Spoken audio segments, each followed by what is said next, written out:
Blog Talk Radio. Hello there, this is the aerial assassin Will Ospreay, coming from you live from the Tokyo Dome in Japan, and you are listening to WrestleCast Radio. Hope you guys are having a good day. God bless.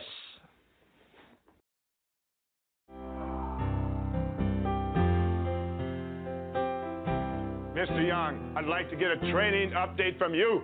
Life coach, training has been great. I ran 5 miles today. Run! As your life coach, I don't allow you to run. But coach, I got to get my cardio in. What am I supposed to do? Walk briskly. Walk briskly, so you don't want me to ever run? Maybe, just maybe if you miss the bus. I stopped running in 1978. Wow, that was way before I was born, but... I've got your car keys here, Coach. And it's going to take you 8 hours to walk to the next town. 8 hours? Coach, why are you... Hey, dig deep. If you get there too fast, I'll know you ran. I'm here to set the record straight today. I want to tell everybody in WCW why I was called Terrorizing. I was brought here as a boy from France to be educated in the best schools in the United States.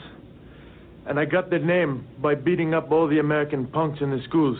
I was given the nickname Terrorizing. Well, now, I am no longer a boy. I am Jean-Paul Levesque, the greatest professional wrestler in the world today. Remember the name, Jean-Paul Levesque. There's a lot of things going on in the World Wrestling Federation right now. And yes, the Red Rooster wants to get his claw right in the middle of it and stir it up a little bit. A lot of people have been saying, what's been going on, Rooster? Well, everything's going on. The World Wrestling Federation is #1. And yes, the Red Rooster's trying to claw his way to the top of this federation. There's a lot of great talent around here, and I'll tell you why, because the fans are the greatest. I thank each and every one of you Rooster Boosters, because with your support and my Rooster Wing hold, I don't feel like there's a guy here that I can't beat. Yukon John Nord, his partner is Scott Norton, and I'll tell you what, Yukon, you made quick work on a big spike. All right, listen up. My partner, Scott Norton, I'm going to tell you a story. We was up in the Yukon. We got up early one morning, and we was chopping trees and chopping wood. And Big Scott had got to the lumber shack before us. And everybody knows what lumberjacks eat. They eat a lot of pancakes. My name is Thurman Plugg, but my friends, they call me Sparky. You call me Sparky too. I never really worked with Hulk Hogan that much. I don't know him that well. I know you guys did in WCW. What can you tell me about the Hulk? You mean personally? Yeah, personally. Well, Mick, I didn't date him. I don't know anything about personally, but... I'm in control here, and you're going to give me what I want. You know what it is. Give me what I want. You know what I want. I've been asking for it for years. You're going to give me what I want, or I'm going to continue to hurt people you love. Give me what I want. Give me what I want. Ladies and gentlemen, Randy Bryant. Bill Ash, 2 long years is finally over. It's been a long, long wait. You're going down this time, Bill. You're going down. We'll be back.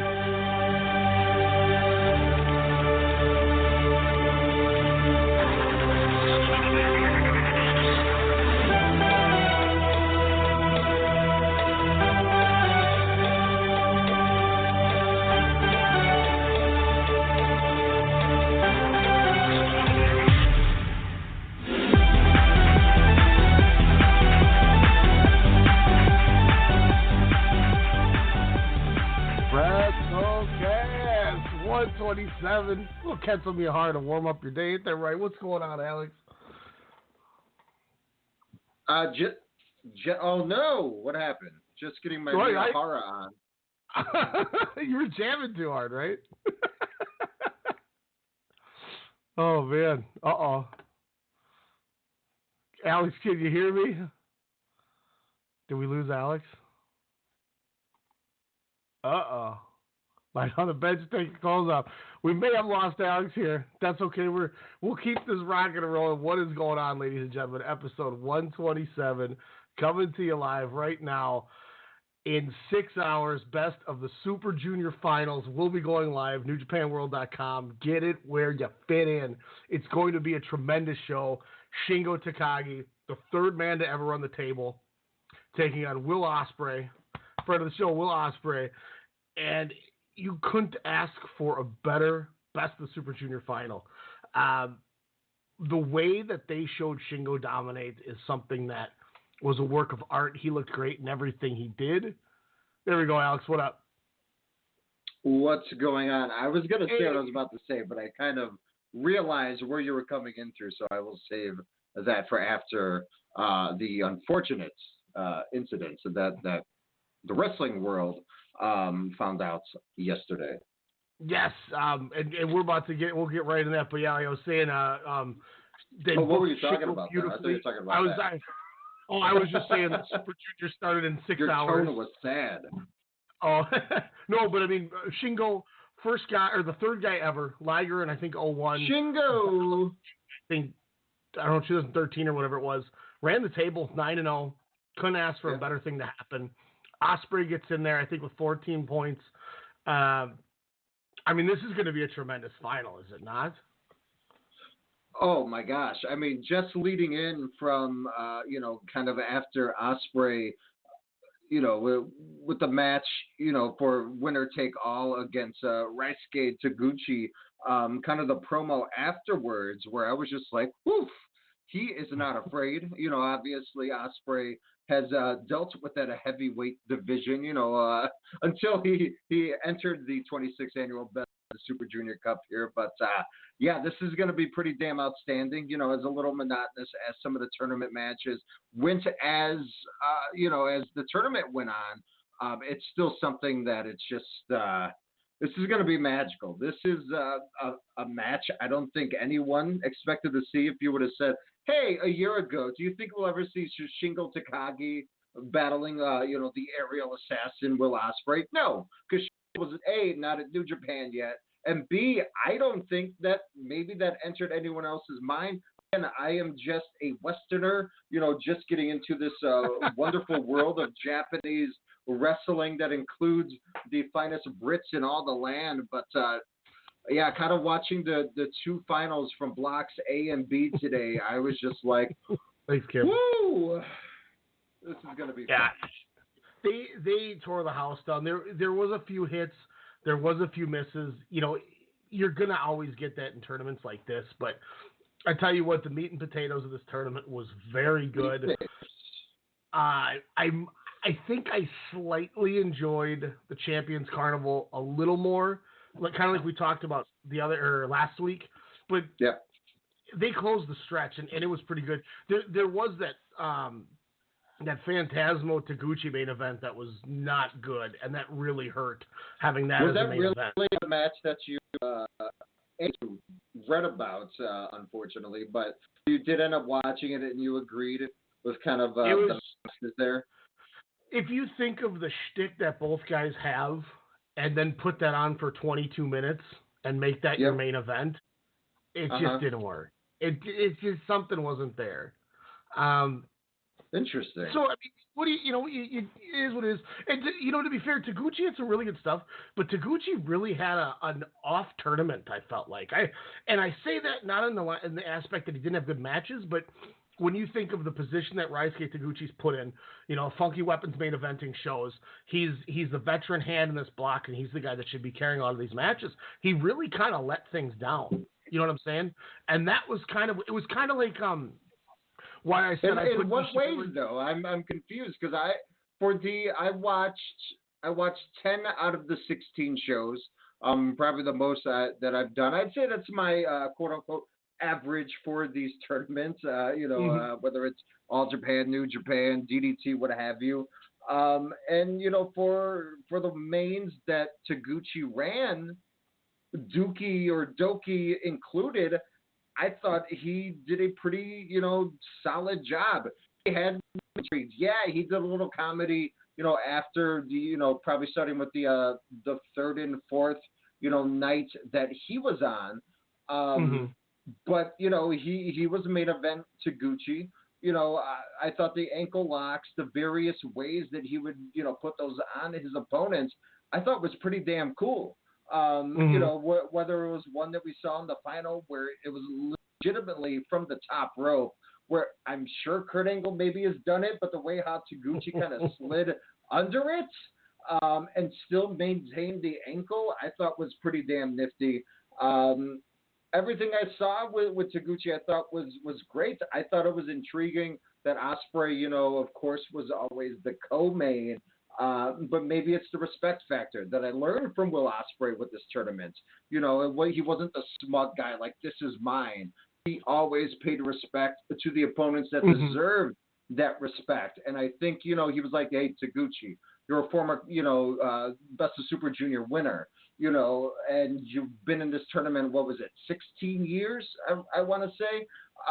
So maybe it was just due to that factor. And again, I thought Taguchi, I thought performed very well night in, night out. Now, again, I missed maybe 2 shows out of that, or 3 shows. So I don't know about those matches. He, ended up only winning 6, out of the possible 9 here. So again, could be a multitude of things. Maybe I missed it during that stretch. Well, and let me say this too. Like, to be fair, I'm not trying to dog by any means, but it's kind of what like, it sounds like, though. Well, like how I was going with what I was going to say before that. Ishimori Marty Scurll is going to get a look for worst match of the year for me, because when you put those two guys in a ring, that should be a magical match, and they've had struggled to put on a 2-star special, and that the amount of the letdown for me is what reflected. Taguchi didn't have a bad tournament, but when I'm looking at this tournament, I need Taguchi to outshine, a guy that we all know I like, Rocky Romero. He needs to have a better tournament than him. He didn't. I need to see him have a better tournament than Rob Eagles. Rob Eagles had a better tournament than he did, and I like Rob Eagles. So nothing against him. Ren Narita looked way better than Ryusuke Taguchi. It was one of those things where, because of who he was, I put him at a higher standard, and I don't think he necessarily hit that standard night in and night out, where you look at Sho, you look at Shingo, and you look at Will Ospreay, the other 3 guys that we really thought should stand up. Yeah, those guys did. And that was what that's what I'm saying. It was more of a, I wish I could have got more out of them than what I got. Is just where I'm going with it. I am a Ren Narita guy, and from the first, handful of matches, I'm like, all right, this is going to be good. He's at least going to get 1 win. But the last 2-3 Ren Narita matches, it was the same rhythm. It was the exact same cadence of, okay, he's going to hit that, belly to belly. He's not going to be able to hold on to get the pin. Oh, he's going to get the Scorpion Deathlock in. Oh, he's going to do that. Oh, he's going to have this great 2-minute sequence where he fires up, which, again, I love it. This young lion is your future for New Japan in 2-3 years. Get him on excursion. Man, exactly. Him and Umino, for sure. And the goatee gentleman who's my young lion doppelganger. But for me it was just sure.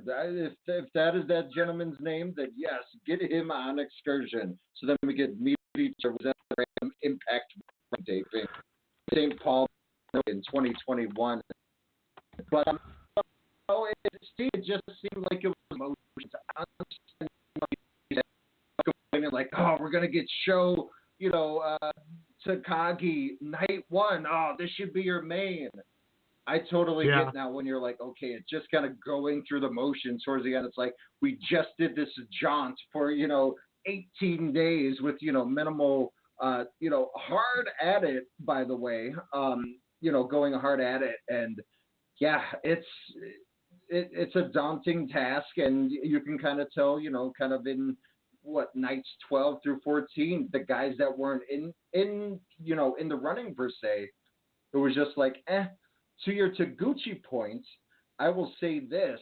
I know him as famous ass wrestler Ryusuke Taguchi. You know his long-standing history, the funky future, him and Devitt, which one of us should tweet at Devitt a little later on and say, hey, what are your thoughts on Shingo being the third ever to run the table? Maybe we'll get a little love back like we did from Dustin Rhodes, but and countless others. Tony Deppen, what up? PCO, what up? But my aspect is, again, it was kind of weird that him and Ospreay didn't flip flop, some of the nights.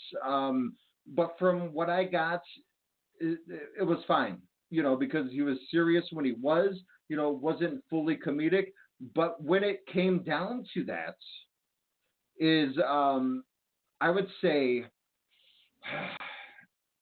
when Ospreay, as an example, was kind of mocking, Taguchi, I thought that was great. When he, oh my gosh, who was it? When he just kept, I want to say it was Bushi.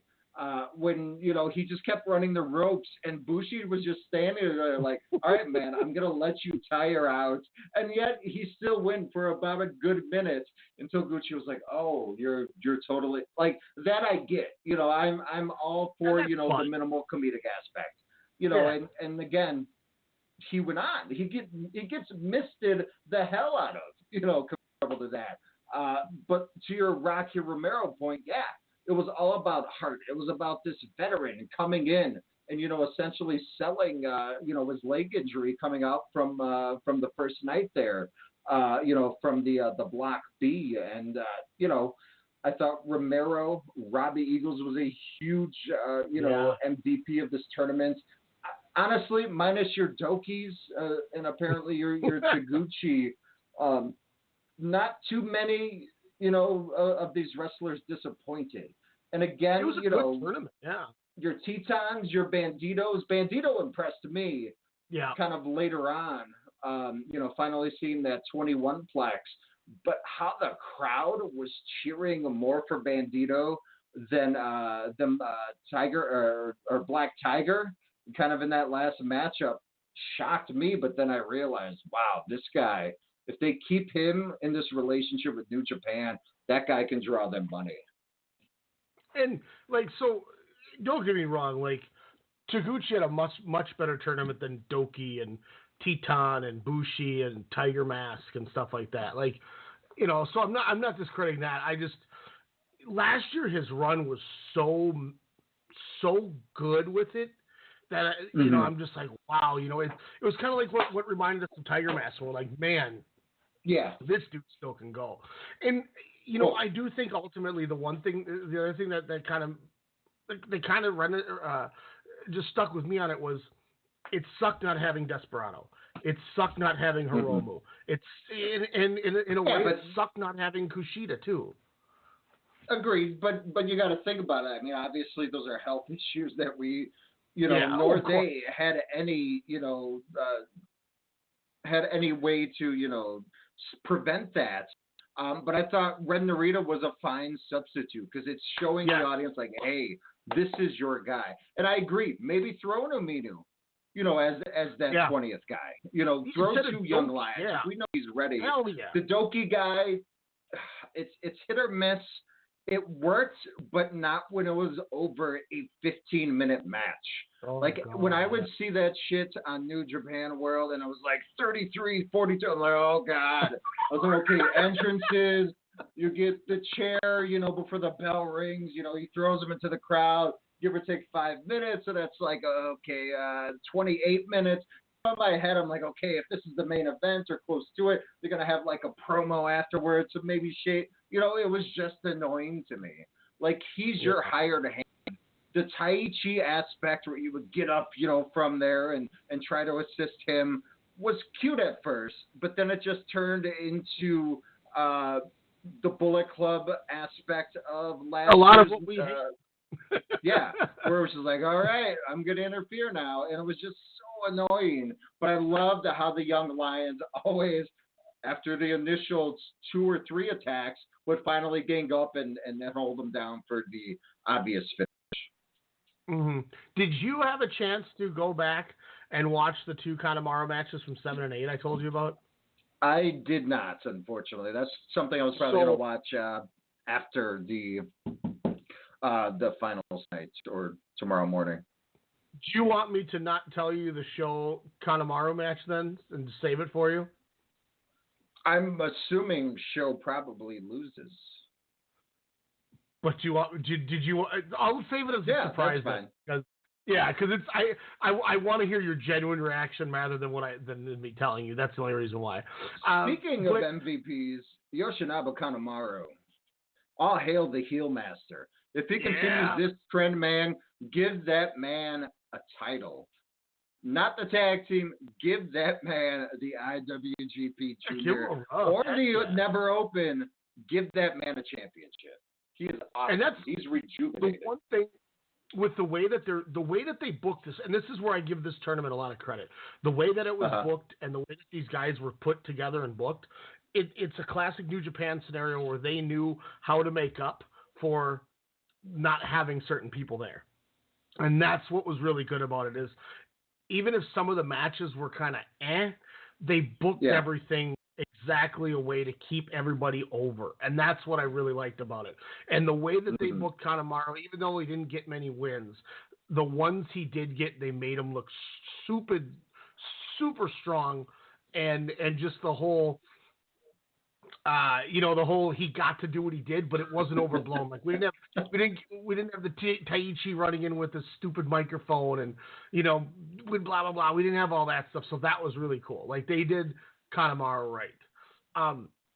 You should try to go back. I'll see if I can find it online. There's a match. I think it's from Noah's Destiny 2005, the show that had the crazy Kensuke Sasaki, Kenta Kobashi Chop Fest match where they chop each other for like 9 minutes. But Kanemaru and Kenta wrestle for the Noah Championship. The Junior Championship, yeah. Oh. And it's awesome. It's really good. So that's one to check out. With Kanemaru, I love it how he is the collector of masks. Like that was his theme. And he was pretty damn successful. What would he go 3 for 3 in the mask taking department? He's taking them on, awfully. I'm sure Teton probably got one taken back, but of course Tiger Mask, being the initial one. What's the infatuation? Is it just because boy Despy wasn't in the tournament? Like the douchebag. That's a prize possession for you. I'm gonna take it from you. Oh, you love your little mask? Well, now it's my mask. You know what I mean? Yeah. And then Black Mask, or Black. What was it? Tiger Black? Tiger Mask 4. No. Romero when he came out. Rob Van Dam was in that movie. Oh. Yeah, when he was like a mutated Toka and Razor. Oh man, all I can think about is that Kurt Angle clip you showed. Yeah, everyone go check out Endgame featuring Kurt Angle. Oh my god. I'm working. So you said El Phantasmo had a horrific event, but now, which I'm intrigued. What did you know about as a character, as a wrestler in this new setting with New Japan and club? Is this something to stay in? I think Phantasmo is good. I think he's super athletic. Some of his crowd work type stuff. What's that? There's no doubt he's athletic. Some of his crowd work is it's good, but some of the talking parts I'm just like, all right, it is what it is. But I enjoy his work. I enjoy what he does in the ring. I thought him and Will Ospreay had a banger. Might have been my favorite of the tournament. That match was great. But I think they booked him well. There's one thing that New Japan does, and New Japan does extremely well, is when they bring in a talent and they have somebody come in, they do the exact opposite of the way WWE treats some of the new guys, and they make them look strong. Mm-hmm. When we talk NXT TakeOver, I cringed a little bit when I saw Punishment Martinez coming in as Damian Priest, and I was like, oh no. Don't forget Cameron Grimes coming in. Oh my God! Did you see those name changes? Like, oh gosh, yeah. Wilson or something, right? Oh boy, have mercy. That's the only thing I'll knock NXT for. Like, the show is great, but some of the names they give these people, boy howdy, as you would say. It's like the Wu-Tang name generator. About as much. You're not going to be Punishment Martinez, but you're a vampire. We'll call you Damian Priest. Oh, is that his gimmick? He's a vampire? Yeah. I fast forwarded. I'm not a Punishment Martinez fan at all. Yeah. He's like a taller Rey Mysterio for me. Damn. He's what they wish Baron Corbin was. Come at me on the Twitch attack. Yeah, I said what? Give that Twitch info out while I drink this delicious Coke Zero. Yeah, hit us up at twitch.tv/WrestleCast Radio. We are live. You can see my ugly mug in the center. No. So let's talk the card tonight. Once again, show starts 4:30 a.m. Central Time. Opening match, we got Shota Umino, Titan, Dragon Lee taking on Ren Narita, Jonathan Gresham, and Bandito. We get Ryosuke Taguchi and Roppongi 3K taking on Robbie Eagles, El Phantasmo, and Taiji Shimori. Question. Yep. Why Taguchi and 3K? Why? I get it. He's teaming up with his boy later on. But damn. Which, by the way, this website I'm looking at the card, his name is Rock Romero, so I don't know what they're spoilering there. But I thought 3K as a unit looked fantastic in this tournament. I always used to bag on like, that guy's got no charisma. That guy's got terrible dancing moves, yada, yada. But wrestling-wise, and, him using the submission more, the AJ Styles calf killer, like, why wouldn't you focus on these three as a unit going forward? I don't know. It just, when I saw Taguchi and 3K teaming up, I'm like, what? Well, because part of it is since it's the finals, you look at the first 6-man and the second 6-man, it's all guys that were in the tournament together is why they're doing that. So it's just putting tournament guys together. And if you're booking Brody King and Marty Scurll, I don't know if you watch any of the post stuff, but Marty Scurll's teasing a new member of Villain Enterprise. We could see him come up tonight. So if you're got to do something with Okada, why not do Okada and Romero? Because then you have a junior to go against the Scurll Jr. with a heavy, and then Romero can take the fall and it doesn't hurt anyone. So that's why I think they have Romero over there. Throw in a Hashi then. He's not a junior. His hair makes him look like a junior, though. But speaking of Yoshihashi, third match, we got Tiger Mask, Jushin Thunder Liger, Yoshihashi, Toru Yano. I tried to say Yano and Hashi. And Tomohiro Ishii taking on Doki, Yoshinobu Kanemaru, Zack Sabre Jr., Minoru Suzuki, and Taiichi. Our fourth contest, Toa Henare, Tomoaki Honma, Togi Makabe, and Kota Ibushi taking on Bushi, Sonata Evil, and Naito of LAJ. As you mentioned, we have Rocky Romero and Kazuchika Okada against Brody King and Marty Scurll. We get the third contest between Hiroshi Tanahashi and Jay White, the Tanahashi comeback. We get the much-anticipated U.S. title match, Juice Robinson defending against Jon Moxley. And then the Super Junior Finals, Will Ospreay against Shingo Takagi. With the winner of that getting an IWGP Championship match in just 4 days at the minute. Junior Championship match, right? Yeah, isn't that what I said? IWGP Junior. Oh, there we go. Junior bacon with cheese. Junior. So the fourth member of Villain Enterprises, by the way, that's just a way to get Marty out so he can go to Jacksonville in the fall, right? Maybe. It could be a way that, what if they think he's sticking around and it's a way to get a guy in Japan that's permanently there more often to keep the stable going. And to kick him out. So who do you think it could be? I don't know.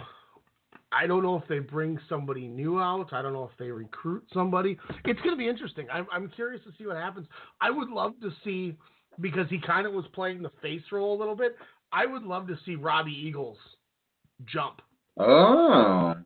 it wouldn't make sense with, being a match against Chaos. But because here's the thing that I'm also wondering too is they bring up the whole Marty may have a new member. Well, explain to me what happened to the Chaos Mole that Jay White was always talking about. Did they forget about? Is this WWE booking 101? Because they forgot all about the Chaos Mole that Jay White had been talking about. Yes, so, I will say it's like Vince McMahon's limo exploding. It's just like, they'll remember that. The mole. I think it's just something that they're hoping slips through the cracks.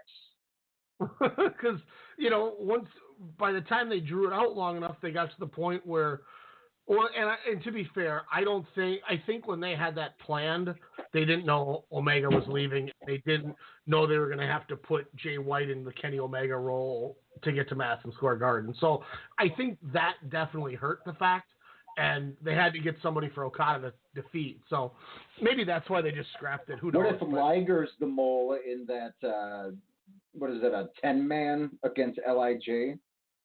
Or against Suzuki-gun? And he joined Suzuki-gun? Then what happened to Dominion? They're supposed to wrestle. Then they team up, Liger and Suzuki. Then they take on Ishii and Tiger Mask.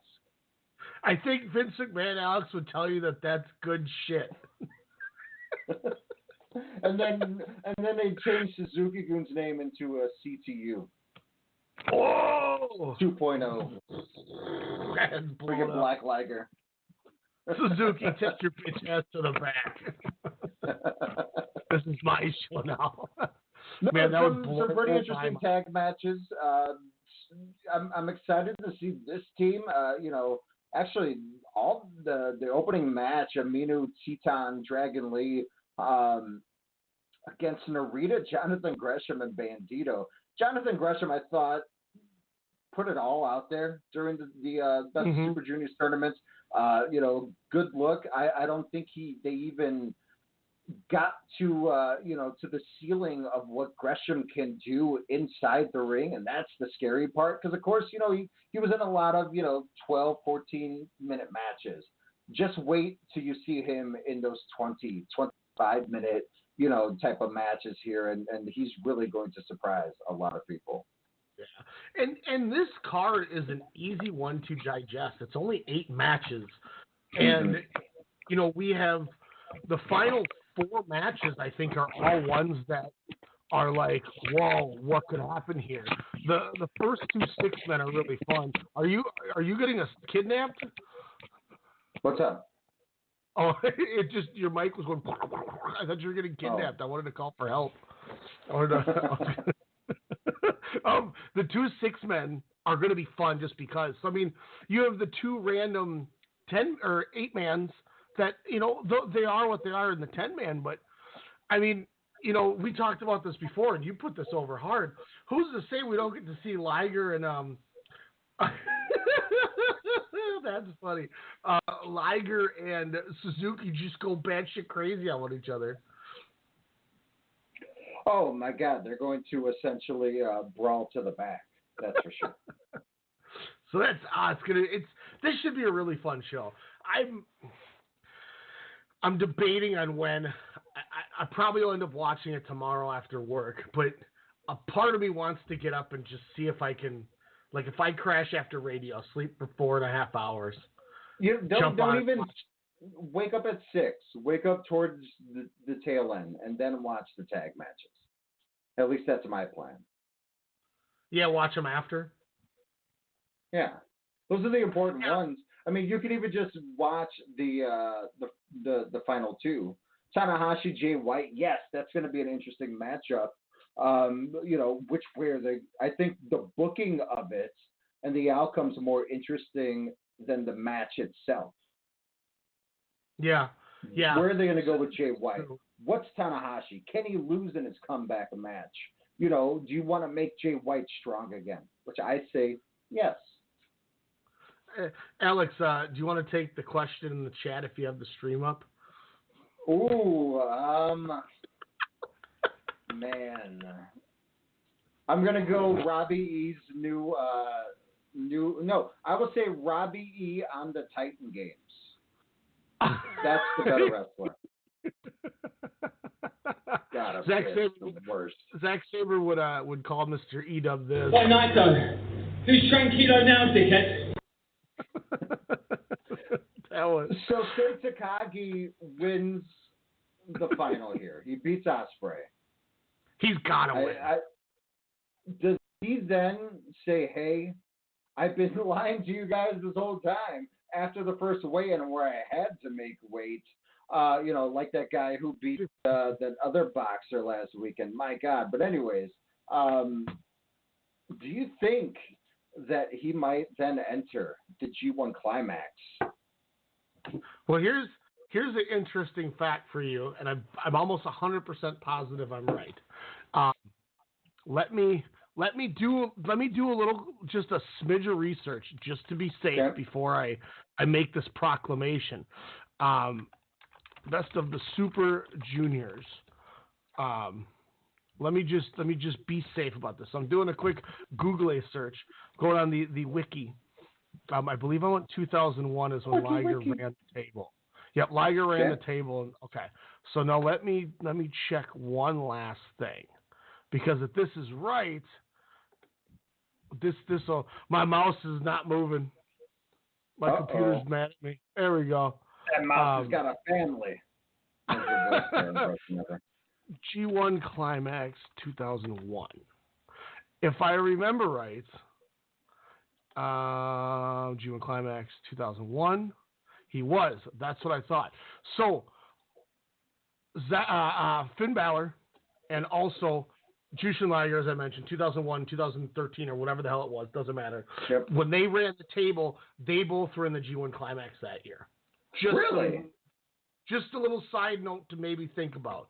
If they ran the table, went in there, maybe Shingo runs the table and he goes in there. And then he runs the table into G1 Climax. Oh, that'd be so tight. I wouldn't be mad.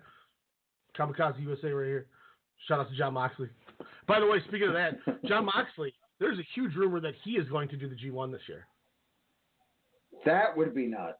Why not? Yeah. If AEW is like, hey, man, do you, as we found out in those 3-hour interviews from last week, yeah, why not? It's great exposure. They're not running anything, after the Fight for the Fallen, which technically doesn't have a match set up there because, July 6th is when the G1 starts. So why not? Janela could take them out. Want to say July 14th? Yeah, because Janela's supposed to work Moxley at Fyter Fest, which I'm intrigued by that match 100%.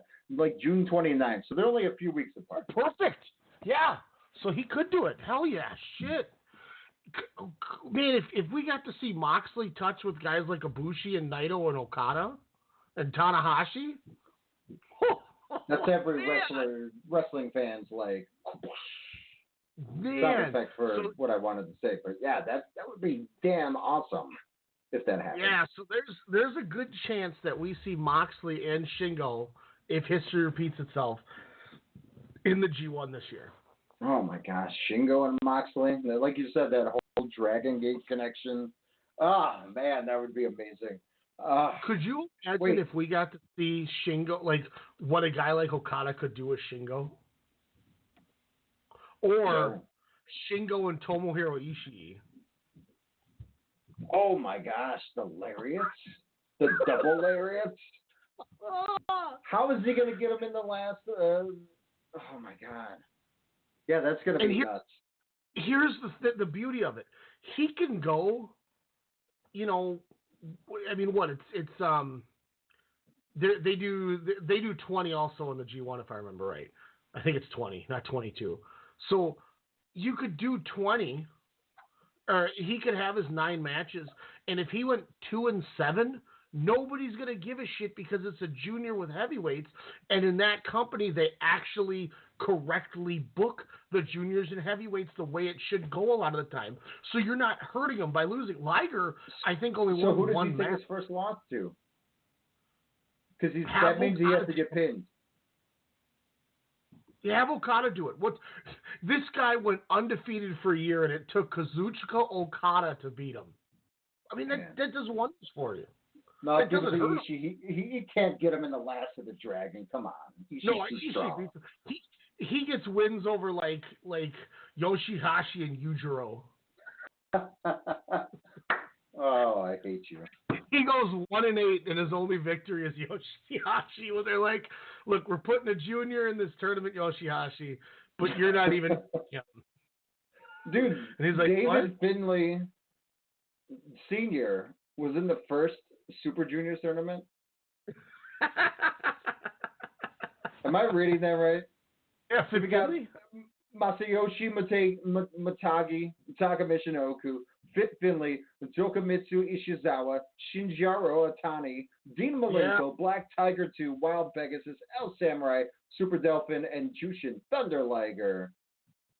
And we got Fit Finlay in that. Is he the Shingo of his day? Is that what you're telling me?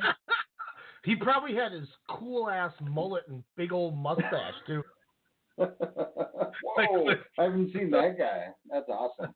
It's like Jeff Dean. I'm just saying, if you had Shingo run the table, and he's facing Ospreay tonight, and you've been making Ospreay a heavyweight, and it's one of those things where let's just put Ospreay in there because he can win his block, he can put over Shingo and make Shingo look good to build him for the future.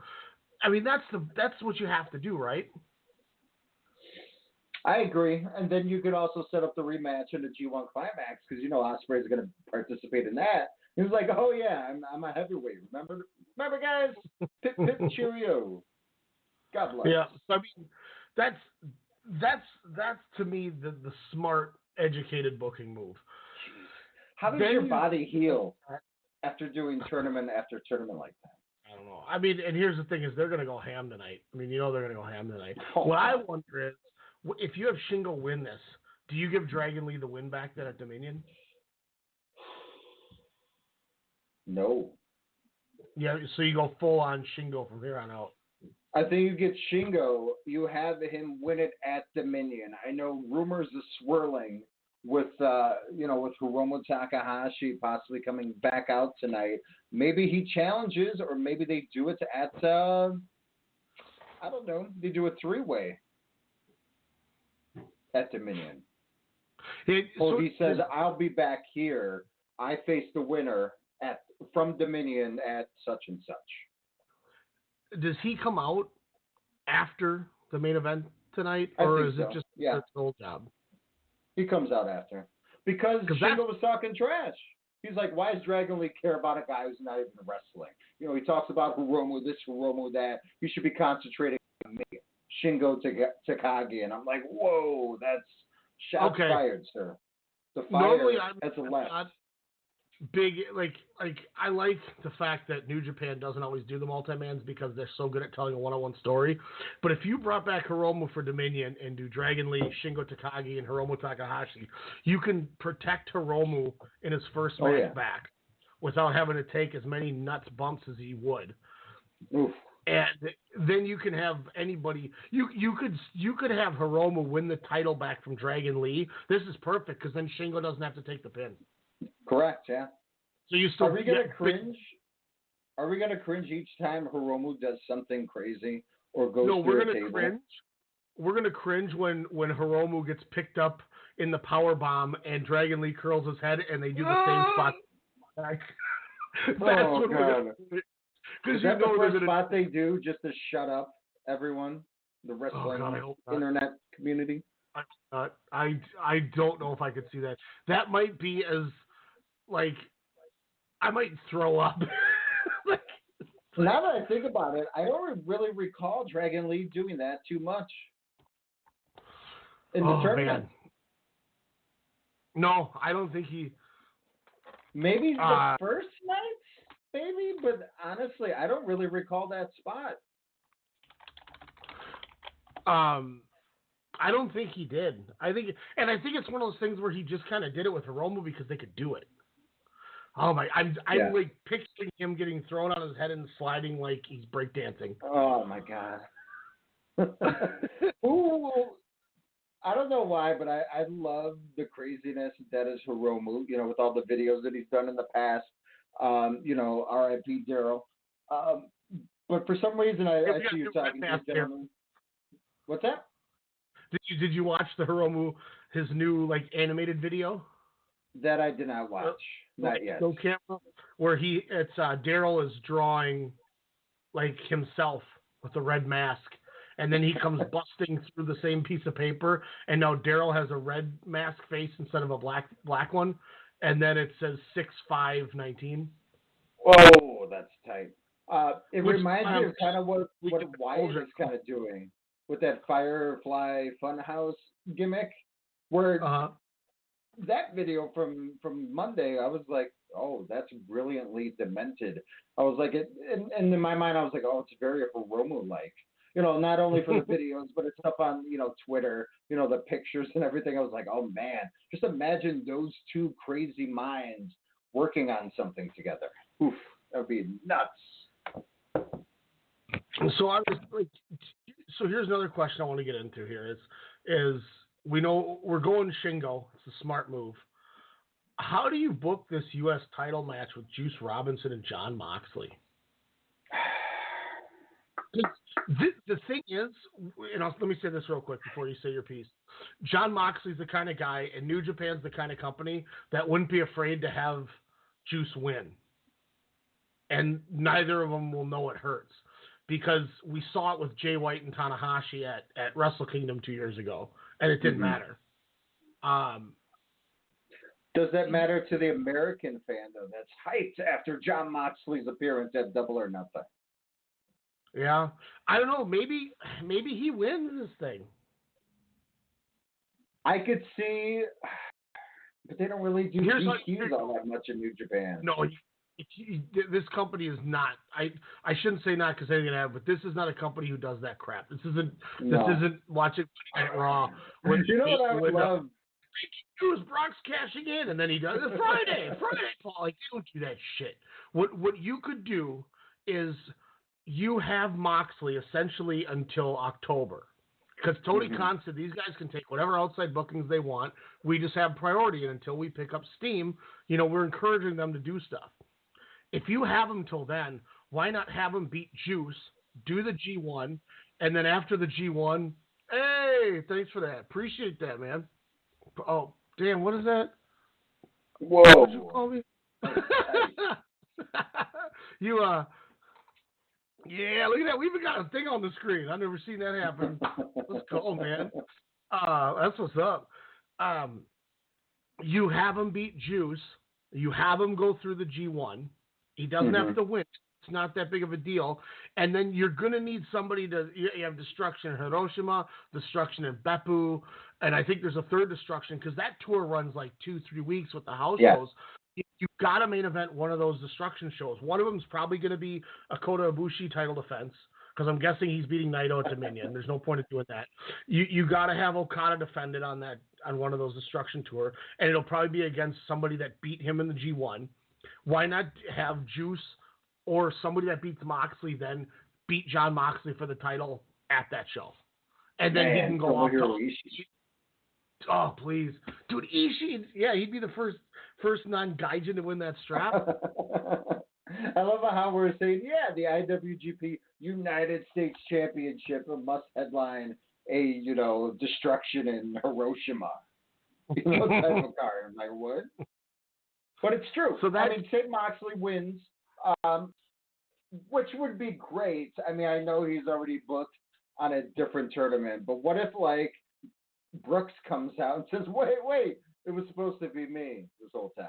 And then he has the same jacket on. I just wanted to go work Daisuke Sasaki and DDT. He just happens to be there. It'll be interesting. It's going to be interesting to see what happens, but it's going to be a fun show. To be fair, Juice has had 4 defenses. This will be his 4th defense. And, he had that really bad run after winning the belts. What was it, during last year's Climax? Won it, I think, at... did he win it at Kazuna Road or Dominion actually right before this?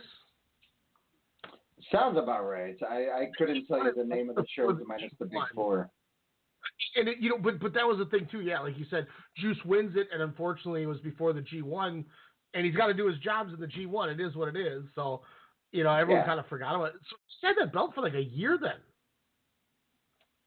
My gosh, really? He's defended about as much as the Iconic. Yeah, he won it July 7th of 2018 at the San Francisco. Then he lost it to Cody in September and regained it at Wrestle Kingdom. There we go. I forgot about I was there. I was drunk though, so I forgot about that match. So he's held the title with both reigns, not the Roman kind, a little over 240 days. So that's pretty good. Then since September, this is his fourth defense. That's not too bad. January, excuse me. So yeah, he's getting almost a month and a half every title defense. Okay, so that's fun. I'm fine with that. So maybe that's the way you do it. Maybe it is the Moxley, and that's a good rub. And it's one of those things where New Japan is not scared to to change the strap and put it on somebody they think is hot and going to do good business for them. And that's why they always succeed. It's not like, oh my God, is that Andrade Cien Almas? He's in SmackDown now, and then he jobs for 6 months. Oh God. Don't bring that ish up. Jeez.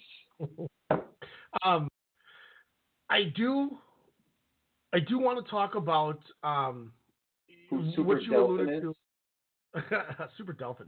Fuck, he blows. I never liked Super Delphin. How did he win 14? How did he get 14 points in the first ever tournament then? He is. I don't want to get into Super Delphin.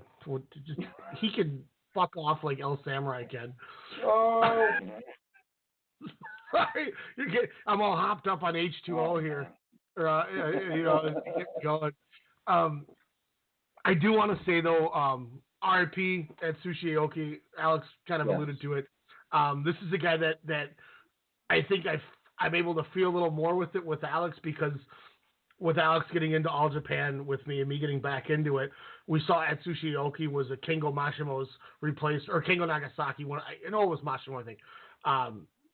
His replacement in the Champion Carnival. I thought Jun Akiyama would just step in and do it as running the company. It's a solid hand. They gave Aoki the rub. 41-year-old Aoki came in, did a hell of a great job. He had some of the funnest matches. Him and Yuma Aoyagi, his match with Zeus, especially his match with Zeus, his match with Kento Miyahara. Like he had just Yuji Okabayashi. Just a hell of a fun run, a hell of a fun tournament. He had a great match.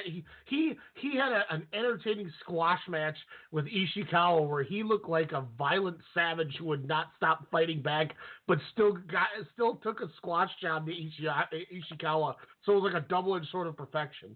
Aoki is fantastic. It's so missed, and I was so looking forward to watching more of his matches.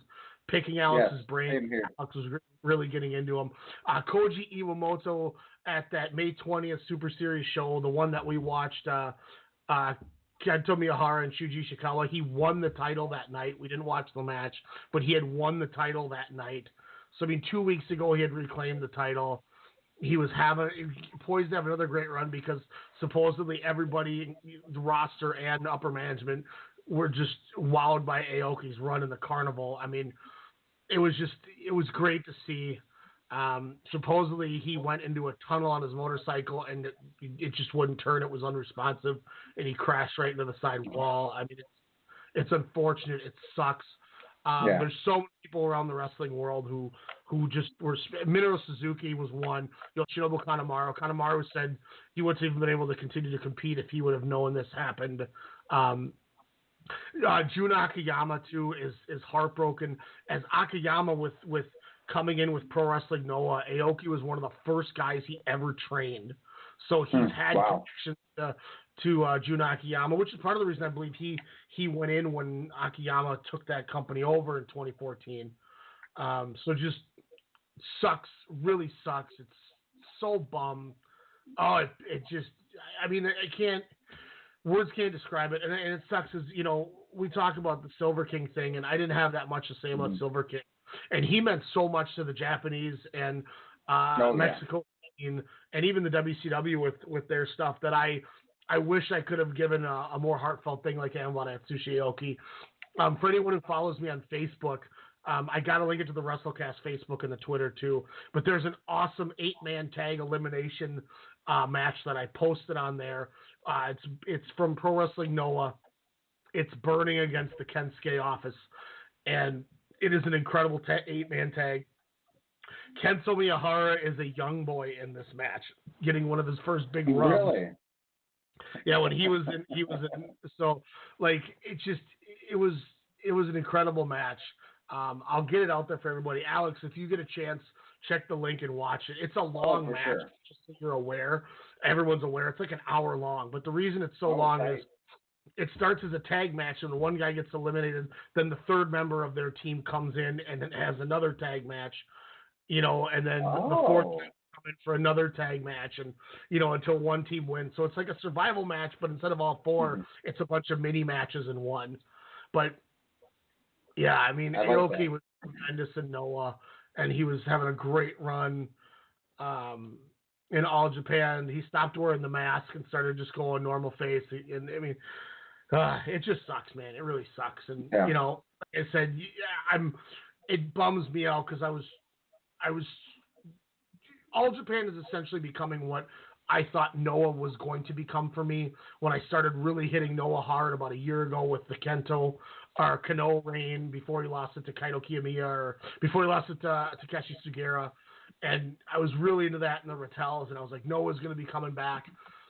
But then All Japan really became the one that came back and took over for me when I was in Tokyo. And I watched those two New Year's shows on the 2nd and 3rd at Korakuen. And getting to see, like, oh my God, Atsushi Aoki from Noah's here. Oh, Jun Akiyama's here. I knew he bought it, but I didn't know he was working. Oh shit, they're announcing the signing of Shuji Ishikawa in ring. Oh my God, I love Kento Miyahara. He's going to be working both of these shows. I fell into All Japan. And to be fair, not to keep being long-winded, but last year we tried, the Champion Carnival. I got the subscription. I wanted you to get in the carnival with me. We were wowed by Miyahara Shingo, and we both didn't watch it. So me that fell off with it too, and I tried and couldn't get back into it because I knew how much I enjoyed Miyahara. But now after this year and seeing it live, I've gotten back into All Japan, and I was stupid excited to talk more All Japan and Atsushi Aoki. Finally getting to see your thoughts of him wrestling guys like Kotaro Suzuki and Koji Iwamoto and Yusuke Okuda. And then, this happened, and it sucks, man. Yeah, he definitely touched a lot of guys, a lot of wrestlers. And, I mean, Cassius Ohno being one of them.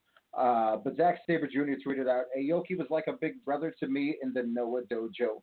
He took such great care of me, and I learned so much from him.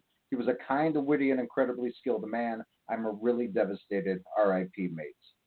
I mean, just like you said, the floods, the response, the love, the respect, because it seemed like he gave it back to anyone that he encountered. And, he was just someone, he was a mainstay for me in that tournament. I'm like, I'm going to watch this Aoki match. When I saw him on the card, it was because he reminded me of I would joke, with his outfit and whatnot, but I was like, man, this guy's like the Dean Malenko in the Land of Giants, and just putting on great matches, and, the sells that he would do, the mannerisms, which is, in such great play, that old school style, if you will, and he excelled in that. And it's just such an unfortunate news, and it's going to be interesting, kind of going forward. I don't know what they'll do, with the championship. Might do a tournament, might do, something. I'm sure it seems like in Japan they have a lot of memorial tribute shows, so maybe, there'll be one discussed coming up. So, I don't know. It is what it is, I mean, I guess that's probably not the best thing to say, but so, RIP. Rest in power, sir. Rest in power. So go back, watch some stuff. I'll get that match out for everybody to see. It's awesome. It was tremendous. One that I always thought was really good. It was at Corcoran too, so you knew you had a hot crowd too. Oh, I think it was gotcha. like 2009, maybe 2007. So I can actually, I actually was legit watching it today. It's actually on the screen right now. It's a little blurry, but Viho.com is where I found it. But yeah, it's Kenta Kobashi, Atsushi Aoki, and Akihiko Ito against Kensuke Sasaki, Katsuhiko Nakajima, Takashi Okita, and Kento Miyahara. I mean, Jeez. if that's not a freaking name of It's a murderer's row. I could see where that went an hour. Jeez. And I mean, Kenta, not Kenta Kobashi, just Kenta, treated Kento Miyahara like shit. He was like, "Come here, kid," and just beat the bits out of him. Karma got him back in Orlando. Oh yeah, take that, Hideo. But I mean, you had Kenta Kobashi, you had Katsuhiko Nakajima's in it, Atsushi Aoki was in it, Kento Miyahara, Kensuke Sasaki, like. It's incredible. It's such a tremendous match. So go out of your way and give that a watch. I'll get the link out. Speaking of giving a watch, I want to get to something that Alex. I told you about this yesterday. I had the balls and audacity to go through Raw one more time.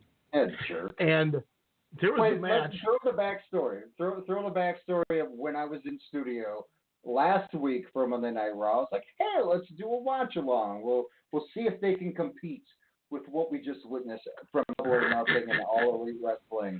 And we're like, hey, we went and got food. We were all snacked out. We were going to do the Twitch gimmick.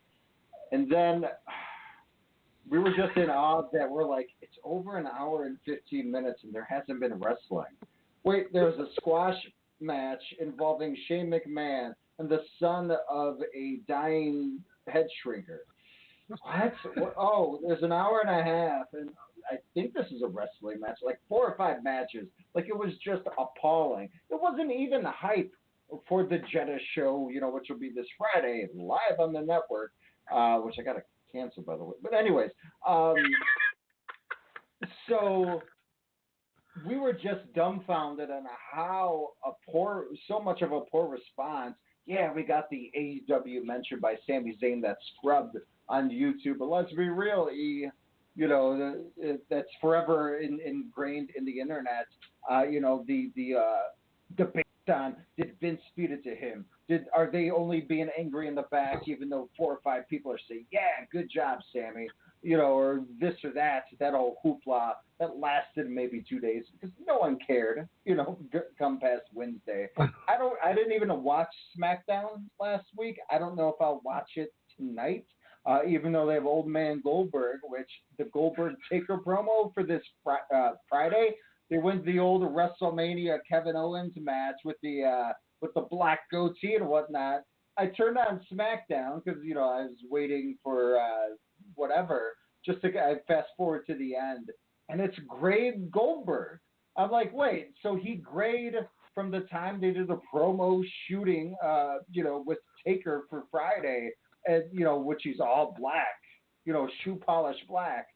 And now he's Old Man. The continuity is ridiculous, as Jon Moxley had pointed out.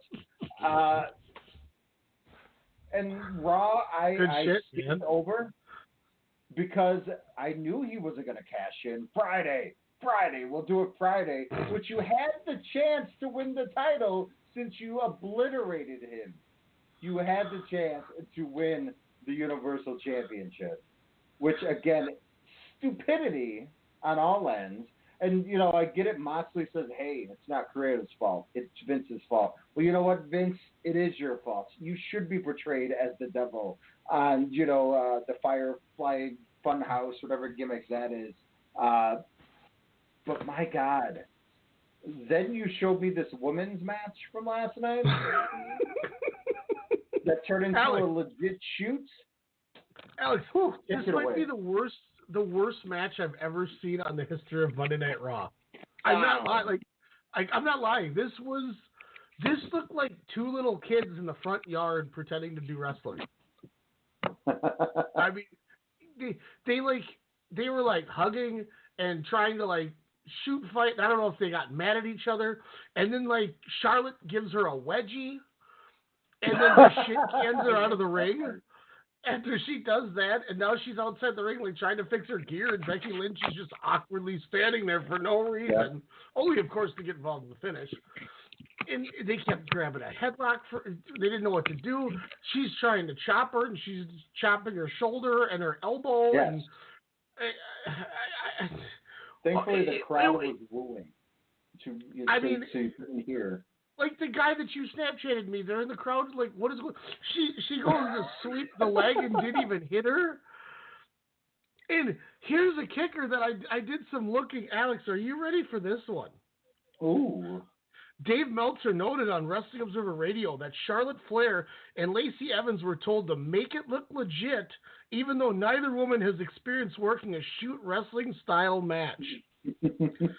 So they were instructed to do this. This was like, for a minute there, I thought they just didn't know what was going on, and Charlotte got pissed off, and they just started hitting her, and then Lacey tried to defend herself, and Charlotte just kept holding her down a la Sting Jeff Hardy when he was on crack or whatever. Like, I thought these two were just having I was like, this is a shoot, and it's hilarious because it's so bad. Alex, they were told to have a shoot fight. What?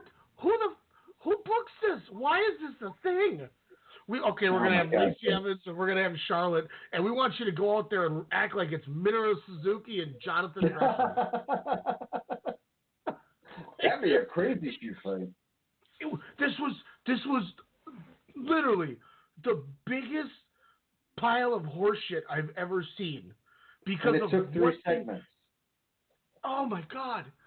It was so bad and so cringeworthy, and the promo didn't help because it was so bad. I couldn't take my eyes off it. If they're gonna have awful wrestlers like Lacey Evans try to have shoot matches, sign me up. They're getting my ratings. I'll watch this. This is like $5 wrestling to me. I thought I was watching Jeff Hart against Freight Train. Come on, you know that was a little better than the Lacey Evans Charlotte. Heck yeah, Jeff Hart, man, he's a ticket taker. To go back to your, kind of the shoot aspect, which, I thought it legit started after Charlotte got pegged in the head by the microphone. That sounded, I was like, oh gosh, I was like, I think that might have been a miscue. She's gonna get a receipt, which then Lacey's bleeding. Kind of after the ground and pounds. Well, and real quick, dude, let me jump in for a second. It almost looked like she's like, I'm going to give you a woman's right. And then she threw the punch, but Charlotte was so far away, it looked like a little pushing her friend on the playground. And then they stood there and didn't know what the hell was going on. And then this is just, like, it's just, I want to know who in the back was like, this is the greatest idea ever. You two are going to have a shoot. Okay, well, what do you want us to do in the ring? Because, we have agents and writers and stuff, like movie sets. Mm-hmm. Oh, just have a shoot match. You and Lacey Evans know how to do that. We do? Like, and I'm not knocking Charlotte's Charlotte. an ex-volleyball player, right? She's like and a gym, all-state, gymnast, volleyball player. That was her before wrestling. That just happened to happen. Lacey Evans is like a Marine. Like, legit, she can murder people. No, wait. Here we go. I'm so glad you mentioned that because now I'm going to even get more irritated. When I'm watching this, and I think this is a straight shoot, and Charlotte's pissed and stiffing her, and Lacey Evans doesn't know what to do, so then she just keeps ground and pounding her, like you said, or trying to ground and pound and trying to grab a front face lock. I'm like, Lacey Evans is the biggest pussy I've ever seen come out of the military because she's just getting her ass kicked by an ex-gymnast. Oh, I beg to differ, man. I think she was probably restraining herself so she didn't accidentally murder Charlotte. Because Charlotte can't take no punch. No, and I hope that spot every now and then. Except for when she the one in TLC. Oh, fuck. Oh, yeah. I forgot about that. But let's see. So it's like, okay, well, then if that's the case, she should have some form of an ability to know how to grab a hold and defend yourself. And she looked like a fish out of water trying to grab a headlock. And the military training didn't help when she tried to sweep the leg and just whipped. And then Charlotte took the bump. She took the bump. I think Charlotte was trying to make it look good as much as she could. Like you said, I think they were just both caught off guard. They were probably told right before the segment, right after that Secret Life of... Oh, sorry, it wasn't SmackDown. But right after they went, I was like, make it look real. Sorry, it wasn't a Cesaro Ricochet match, I should say. And, I get all that, too. But, even at some point, there was times when you could see Becky Lynch was, trying to not laugh at what was going on. Oh, totally. She was getting chants. We want Becky. This match... McConaughey wanted Becky. This was on par. No, this was worse than Curtis Axel Matt Hardy. Ooh. A couple of years ago. Like 2 years ago, yeah. Yeah. This was worse than that match. This match, legit to me, was on par. I feel like Taker Goldberg's going to have some competition for that worst match of the year. And I thought, they're gonna go to Jeddah, and we're gonna get our worst match of the year 2 years in a row from the same show. Because last time it was Taker and Kane against DX. Taker's, Taker likes to win things, so he wanted back-to-back WrestleCast worst match of the year awards. But then Charlotte Lacey Evans did the proverbial hold my beer meme and went out there on Monday and did that. Mm-hmm. I mean, this was and the fact that it came out that this was meant to look like a shoot makes it even worse, because now the company looks bad for setting them out there, not knowing what to do, not having any sort of formal training. Lacey Evans now looks like a dunderhead who's built up as this badass military chick, and Charlotte Flair, who has the size and strength to be able to do everything, just grabbed a face lock. It was like Samoa Joe Roman Reigns with less going on. Randy Orton was probably clapping. Randy Orton was probably like, "This is a masterpiece. Grab a headlock, girls. Let's go." I bet you Dana Brooke would have fared better in there. Oh, I was just going to bring her up. She at least probably would have tried to do fared better against, though? Charlotte or Lacey Evans? Charlotte. Because Charlotte, as terrible as it was, at least was trying to do the shooting aspect, but Lacey Evans, she didn't know what was going on. I mean, at least Charlotte was like, all right, I'm giving you this crazy wedgie, looking like I'm trying to rip your gear around. I'm kicking you in the chest as hard as I can. I'm going to shit can you out of the ring as hard as I can. And Lacey Evans was just standing there like, what's happening here?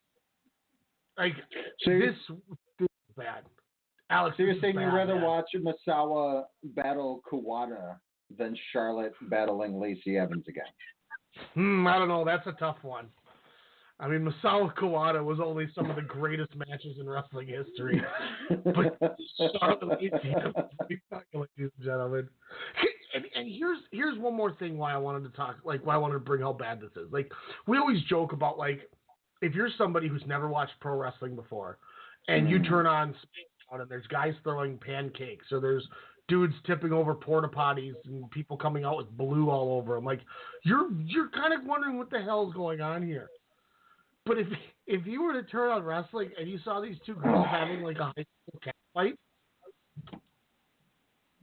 I mean, this is bad. This is on par with what I assume that gloves t-shirt MMA guy that fought Demetrius looked like. Oh, thank God for NXT. Yeah, literally, because this was and what do you think people save us all? What do you think people I'm trying to think of a good example.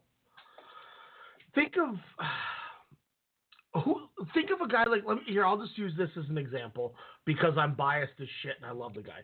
What do you think Carl Anderson was doing looking at a monitor backstage, going, "What are we doing with our lives?" He was FaceTiming.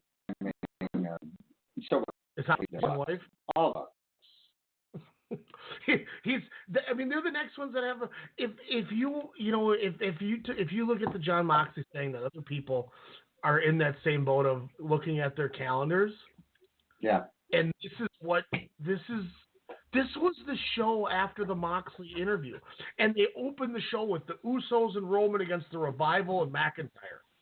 I'm going, wow, they're starting heavy. Maybe they really are going to do something. No. And, I mean, it was 9 minutes when the first match started. So it was the opening segment. I'm like, kudos. But then they tricked you because from 28 minutes or whatever on to about an hour and 40 minutes, we got an arm wrestling contest. We got this, we got that, we got another Triple H thing with Randy Orton.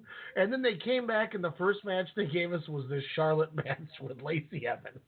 Like, you got me, bait and switch. Man. And then we got an hour of Brock Lesnar beating up Seth Rollins. Yeah, who watched him on a gurney getting carted to the back, and he did. I could cash in. He's on a stretcher. Nah, Friday, Paul. Friday. So, stupid. Bojangles, do you ask if we're talking about WWE? There's the WWE talk, and it was just how bad it is. that's. I mean, Friday. So there's apparently a rumor going as well. Oh no, it didn't happen. Never mind. That they were going to say he beats Seth Rollins tonight, but keeps the briefcase, and then somehow, or he's inserted into the match. No, that he does that. Then he was going to cash it on Kofi and then unify the titles. I saw a few different outlets and a few tweets on that possible outcome, which again won't happen because they're dumb. Do you think that would have improved things a little? Or just reach to the point of, hey, Lesnar doesn't, want to talk about any matches until he gets there 4 hours before showtime. I mean, I don't think it's a bad idea. I think Lesnar on Fox is a smart move. I mean, I really do. I think if anything, it's. I think your casual person's going to recognize him, but the problem is going to continue. Nothing's going to change in this company until the ratings take such a slow. Like, we need the ratings to drop to the point where USA and Fox or NBC, Universal, and Fox go, if you don't fix this, we're canceling your deal. But they were up 10% yesterday, which is sad and scary that happened. Because once again they bait and switch you. Oh my God, Brock Lesnar's cashing in tonight. And then when you got to the point, well, I wonder what the drop off was after he said he's not cashing in. Well, it dropped in the third, but it peaked in the second hour. Yep. So it was probably from that shoot women's fight.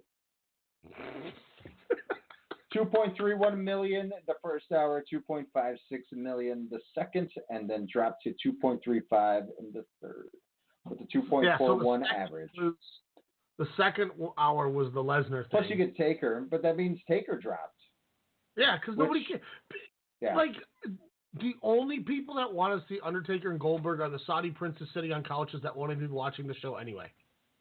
You know what's even weirder is, let alone the promotional picture of Goldberg with the darkened goatee, is after I saw Undertaker holding a hand of Uno on a plane. I'm sorry, but the gimmick is dead to me. Like, I watched like a few seconds. I just wanted to see him say, "You're next," and then for them to cut the feed, which I was just like, no. I'm done. I'm over it. Either come back as the American Badass or Mean Mark so you can bury Dean Douglas again, but no. It's no. You're holding Uno cards. I get it. It's wrestling. He's a human being, but no. Stop it. Not anymore. Phantasmo's doing the old school a lot better. Did you see that, by the way? He went from the top to the middle. He just bounced back and forth. Yeah, like he did like the Phoenix. But then he was dancing. Yeah, like awesome. Fantastic. So, it'll probably help you not. By the way, did you see this thing with? I don't know why I'm still talking about WWE. I think it's just because I'm so baffled with how predictable and corny it is. Did you see the thing with Alexa Bliss on Monday? No, I did not. So she orders coffee at ringside again, and what do you know? She's wearing white jeans. What do you think's gonna happen? Wow, that would burn terribly. I'm gonna say, yeah, she gets the coffee spilled on Nikki Cross. Oh, Peyton Royce kicks the coffee mug and it falls on all over the mats on the floor, and then she slips and falls into the coffee, so her butt's covered in coffee. Oh, as Vince McMahon is the only one laughing. Exactly. And she was polite and helped Nikki Cross, and they're all friends, which then led to this. Lance Storm tweeted this at 7:41 tonight. Wasn't Alexa Bliss a face yesterday? Hashtag SmackDown Live. This wild card bullshit is it's just Roman Reigns. That's all it is. Here's the 3 replies that we saw, or that I screenshotted. Wild card rule counts for character alignment. Somebody said it's complicated, and another person said she's the new Big Show.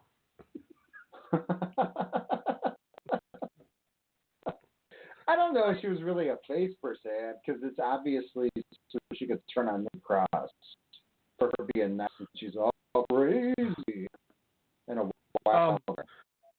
Speaking of interesting tweets, too, Sasha Banks tweeted, "Oh, hi, Mercedes. So happy we found you. Let's promise to never lose you again. Love." To which Talia Valkyrie tweeted, "Stunning." Sasha Banks said, "Thank you, pretty. Let's wrestle." Talia Valkyrie says, "Name the time and place." Somebody then said, "What is happening?" And Sasha Banks says, "Women who love wrestling getting together to put on good matches." And then somebody said, "So are we just going to ignore the prospect of Sasha versus Tessa Blanchard?" To which Sasha Banks liked it. So I'd love to see a Talia Valkyrie Sasha match or a Tessa Blanchard, and especially with how good Tessa Blanchard. Like I said, I kind of had that same realization. This is a good way to transition to NXT. The same realization that I had with Kyle O'Reilly, where you just kind of watch them and you're like, you know, they might not be Wrestler of the Year for everything, but these are people that just get it, and their presence is felt every time they're there. And, you know, we saw that. Well, let me ask you this. Before we get into NXT, do you want to do NXT or do you want to talk this Bully Ray thing first? How can we transition into one or the other? Let's do the Bully Ray thing. Boy, oh boy, was this... Releasing statements from everywhere. Essentially, a fan at State of the Art was heckling Allure, which is Velvet Sky, Angelina Love, and Mandy Leone, to which they got in his face, and supposedly Mandy Leone spit on the fan. They came back out later. He was jaw-jacking with them again. Velvet Sky said, well, you know, it's easy to say you're a virgin or something. And he's like, well, it's better than sleeping with that fat bird Bully Ray. Security then grabs the fan, escorts him to the locker room, to which Bully Ray's in a hallway, and then security just leaves. So now it's Bully Ray and the fan, and Bully Ray basically says, "You will respect them. You will not do this again. Are we clear?" To which he said, "Yes, sir." And he said, "Okay," and he left. Bully Ray said it was completely different than that. That did you see the responses from Bully Ray and such? I did indeed, yes. What is your take after looking at? And I know you were going to do a little research on another situation, I think with Bully Ray. But what was just kind of your take after all this? I think it was smart that he put a response out, you know, as quickly as he did. You know, my whole thing, I get it. The times have changed. You know, there were Reddit threads that said this guy was an asshole. He was more so, not Bully Ray, but the fan. What's his name? Oshkosh Bagash or whatever. That, you know, he was doing some pretty lewd, you know, hand gestures, as well as, you know, saying some pretty lewd things as well. But hey, I get it. You know, you're a wrestling fan. I don't think you should go over the top or have a sign that Ryan wanted to make for Alexa Bliss many a year ago. But it's families are there. But when I think about that, then I'm like, wow, I remember when Bubba Ray Dudley would say some pretty obscene shit, to women in the audience, telling them, hey, you can expletive deleted. You got to be a master at that. And then you using derogatory terms. So he's kind of known for saying that stuff back to the audience. Remember Heatwave? He goes, there's a mother in the front row who taught her daughter how to suck dick. Yeah. I mean, and that's where I'm kind of with you. Like, look, maybe the fan was over the top. I get that. But when it's all said and done, yeah, that's just a little weird. So here's what Bully Ray said. And now the truth. I could have not been any nicer to said fan. Yes, nice. Hard to believe. I never threatened, intimidated, or berated said fan. I handled the situation the exact opposite way most would assume, with decorum. Convo lasted less than 30 seconds. I even gave the fan a friendly pat on the back and told him to enjoy the show and go be a fan. His response, thanks, Bully. Fan version of the story is embellished to make fan look like a victim. Many of their fans who attended the show in Kent and Portland have already confirmed on social media how the said fan crossed the line with multiple talents, both men and women. In retrospect, the fan should have been ejected. Unfortunately, it wasn't until after fan was asked to not be so rude did we find out the severity of the vile comments and lewd sexual gestures made towards the women. I can all think that in 2019, this type of behavior towards women is unacceptable and goes far beyond the scope of, I paid for my seat, I should be able to do or say whatever I want. I live by the motto, respectful fans always get what they want. Rude fans always get what they deserve. At the end of the day, I'm guilty of defending three... In the end of the day, I'm guilty defending three women that needed a bit of defending, not by being a bully, by being a man. My problem is ultimately exactly with what you said, that he was the same way when he was in the ring. That if I'm a wrestler, yes, I'm a man, okay, but if I'm the Allure, if I'm Velvet Sky, and I'm out there and I'm doing a good enough job, whether it's whatever the reason being, and I'm getting heat. That's my job. My job is to get people to be as rowdy and angry and negative towards me as they can.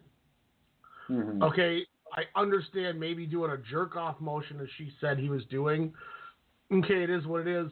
But I also heard somebody say, I hope that Jon Moxley did the jerk-off motion to Vince McMahon when he asked him to do the Europe tour. When he told him to go call Dave. So It is what it is. I get it. If Mandy Leon spit on that dude, that's crossing the line. Yeah. I agree.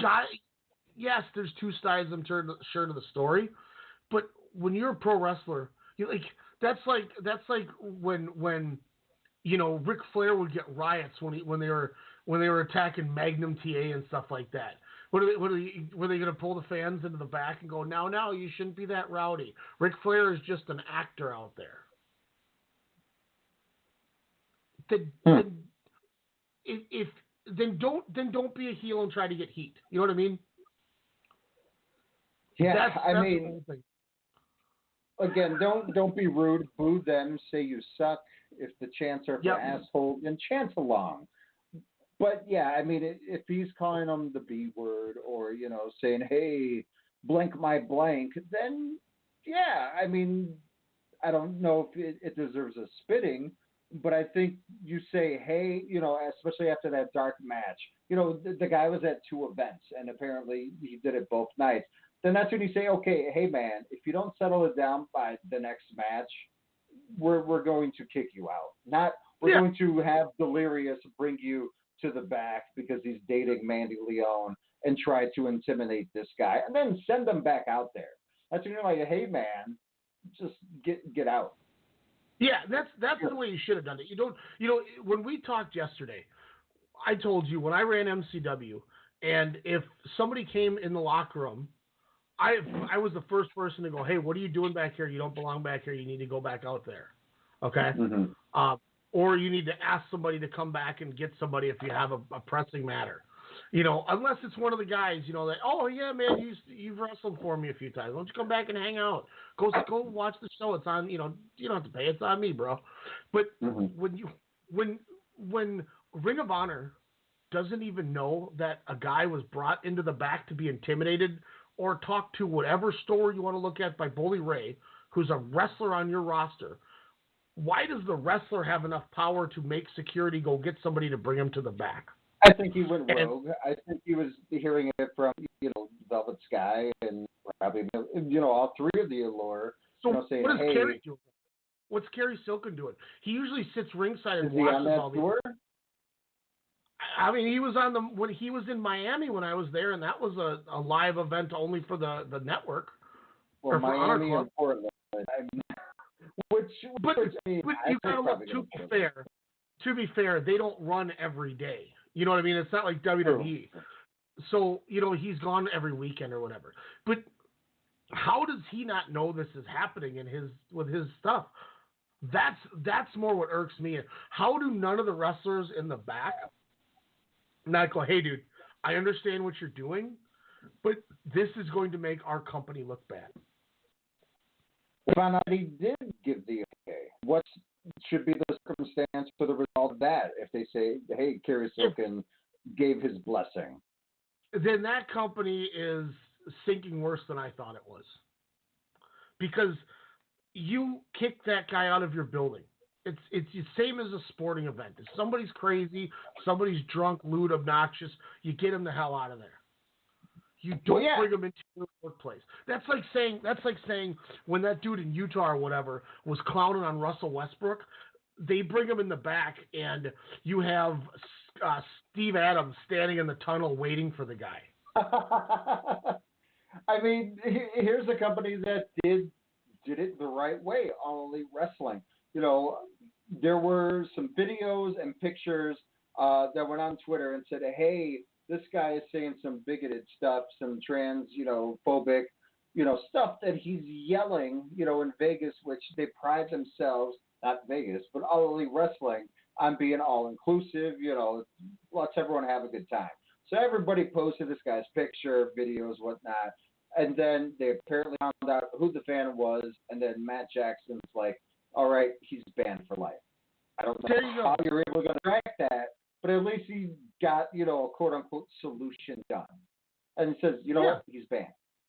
That's because all you're doing by doing what Bully did with his security guards, bringing this guy back, is you're just making this aware for everybody, and you're just making the situation worse than it already is. And you can't tell me in all of Velvet Sky's time wrestling that this hasn't happened to her. I mean, I'm not trying to say that there's like bad stuff always happens, but I mean. And I don't know. It makes wrestling look so bad that they brought a guy in the back to intimidate him, and that they let the company, if they don't do anything about this, they let this happen. That's a bad look on Ring of Honor. If I go to a Ring of Honor show, I'm not as crazy as I am. I go for the wrestling now, but if I'm somebody who's 22 years old, 23 years old. I'm going to be quiet now because I'm not going to want to get in trouble for saying something wrong. Well, I mean, with some companies, you can't even wear opposing companies' T-shirts. Or say, save us, Triple H. So it's just... There, transition. But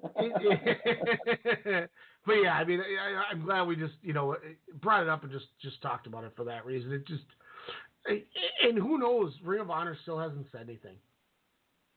Yeah, they got 48 hours, so I'm sure we'll probably hear something tomorrow. I mean, I don't know. I mean, are you going to be happy with we didn't find anything?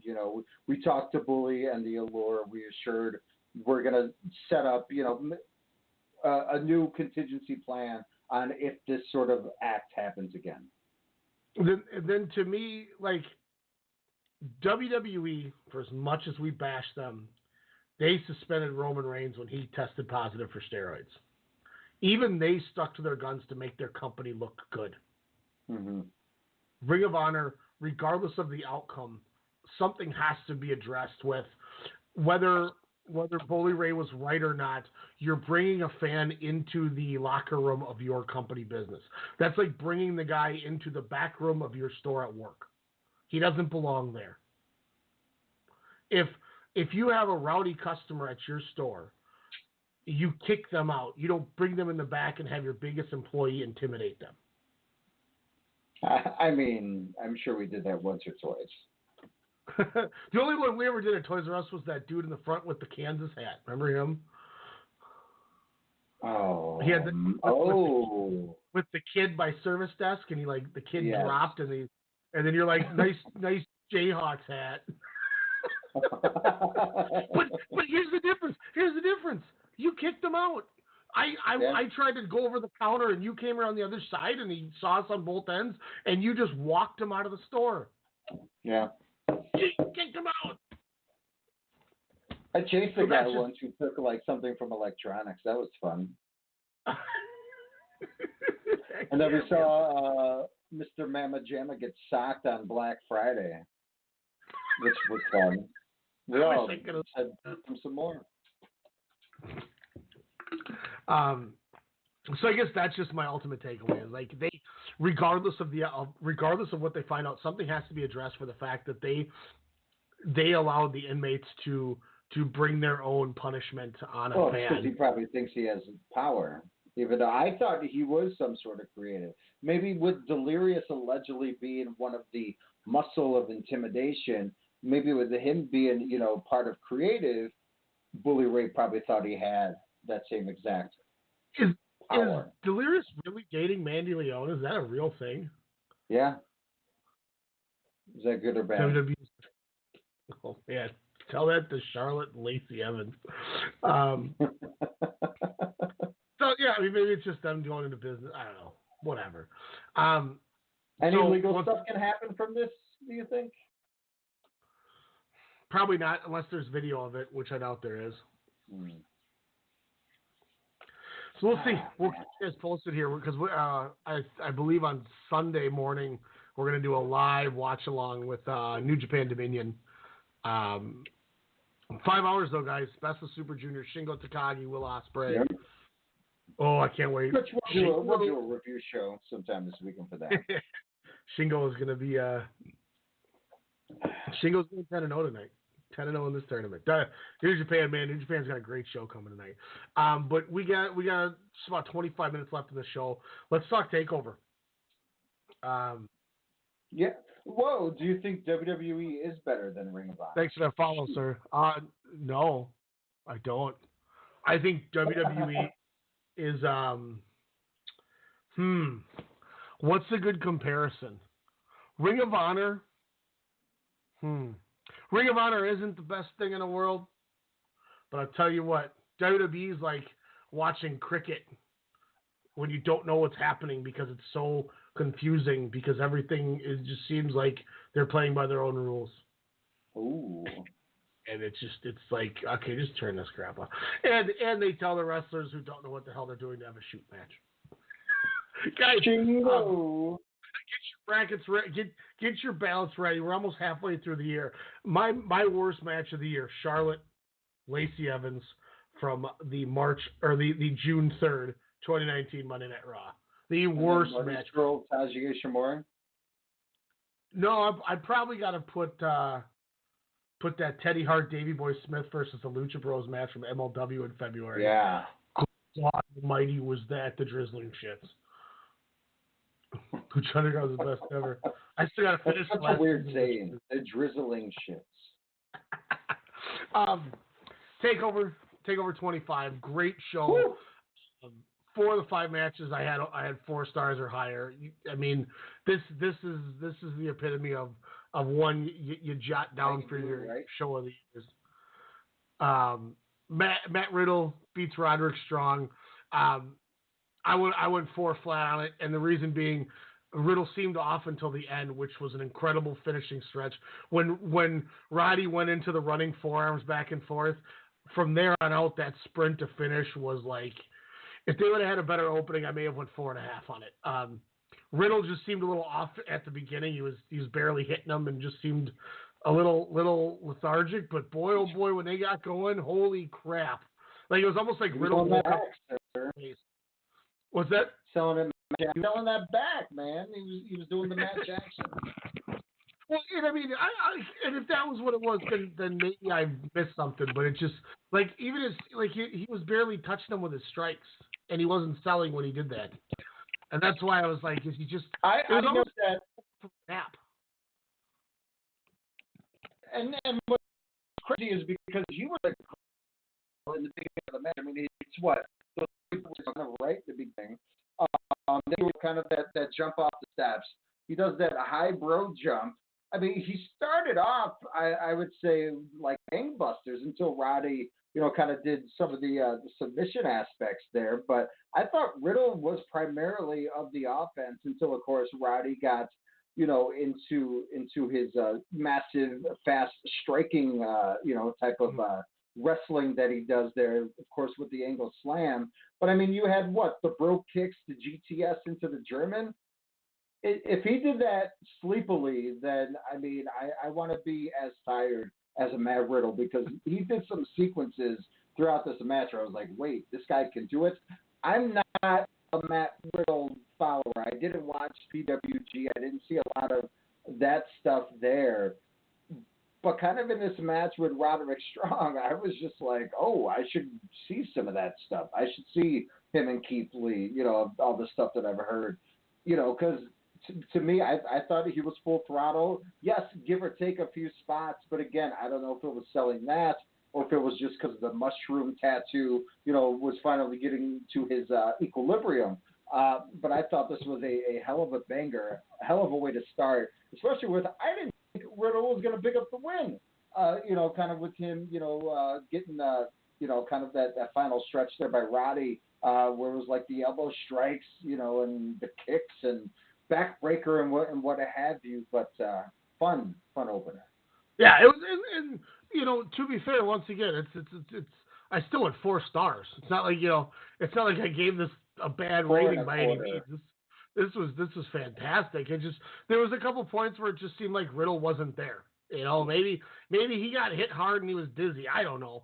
But when that rushing strike happened and he and they started going into that, and they went into the Lion Tamer, the Stronghold, and then like Riddle did the GTS with the German, and they just started hitting those sequences. Oh my God, it was gangbusters from there on out. It was incredibly good. Like, God, that closing stretch. Like, I was watching it going, this is what I was waiting for. And if I get to say that my opener is a 4-star match, sign me up every day. You know what I mean? Sign me the hell up.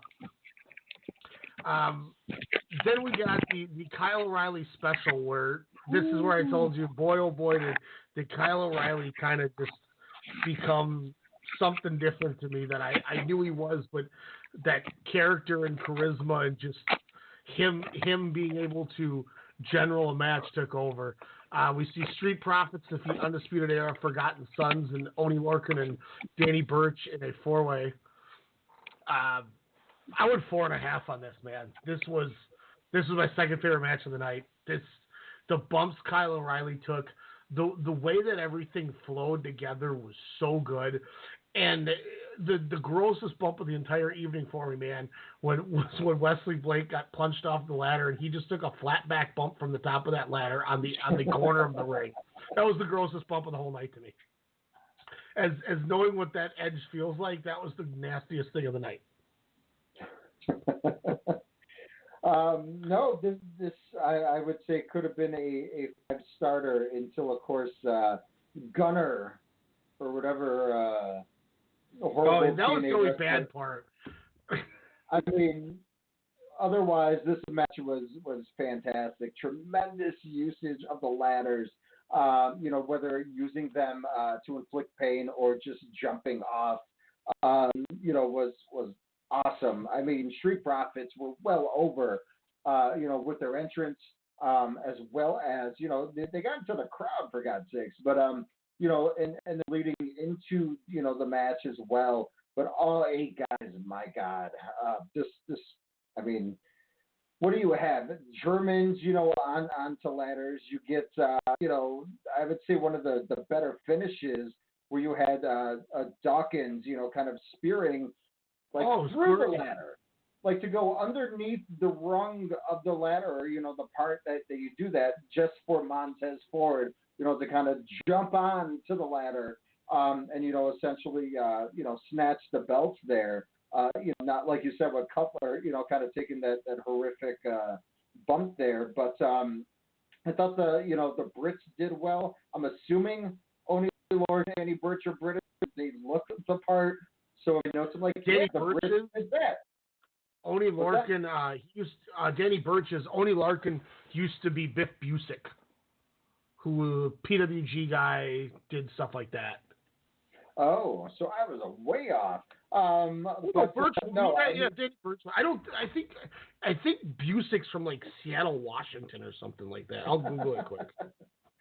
And then Montez Ford, hitting that splash while Blake was on the ladder. But Red Dragon, man, I mean, it was great to see Fish and to see Kyle O'Reilly. Not only the bumps that that O'Reilly was taking throughout the match, but for them to then garner the submissions, on the ladder. O'Reilly was getting the leg lock to the ladder, which was awesome, just so Bobby Fish could climb up and grab, try to grab for the belt. That super blockbuster that was amazing. You have to honestly see it for yourself. Takeover, the starting 2 for 2, which I would say is probably better than what Monday and Tuesday has done over the last 6 months.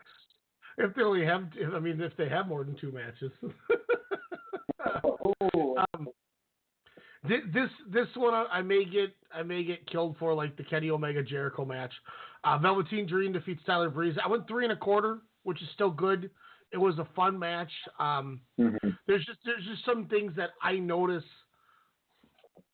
that some people don't notice that I've talked to. I'm not saying anybody in particular. It's Demetrius kind of noticed. I meant that because I didn't want you to think I was bringing it up to you or mentioning you. But there's things like I've watched when I watch it with Demetrius where we'll see Velveteen Dream is still a little green in certain aspects. But the thing that I will stand by to this day is, here's what we need to do, Alex. So I don't seem like the old curmudgeon. God, I love that word nowadays. That's like my word of the month. I want to watch a Velveteen Dream. I want to watch this match with you and show you exactly what I see, and you could tell me if I'm overreacting. And maybe I am, but there's just certain aspects like the way Velveteen Dream feeds to a move, and he's not there when he's supposed to be, or he's already moving before he should be moving, or he's over. You could tell he's overthinking about it, and it's little things that you just happen until you've had enough matches where you don't do it anymore. And that's why I say Velveteen Dream, that dude works harder than almost any guy I've seen in wrestling. And that's what I love. He is my young lion. He is my NXT young lion, where, Ren Narita might not have this 4.5-star blockbuster, but this dude's going to give me solid 3.5-star matches all the time because he works his ass off. And I will stand by any guy who tries that hard to get better, because when everything clicks and starts going, I'm going to be excited to watch this dude from here on out. Every time I see Velveteen Dream, he always does things that blows my mind. But there's just certain things that he just hasn't figured out yet. And, Tyler Breeze looked better than he's looked in a long time. But even Tyler Breeze just looks like a guy who just looks defeated being in this company. And I don't blame him. I don't blame him at all.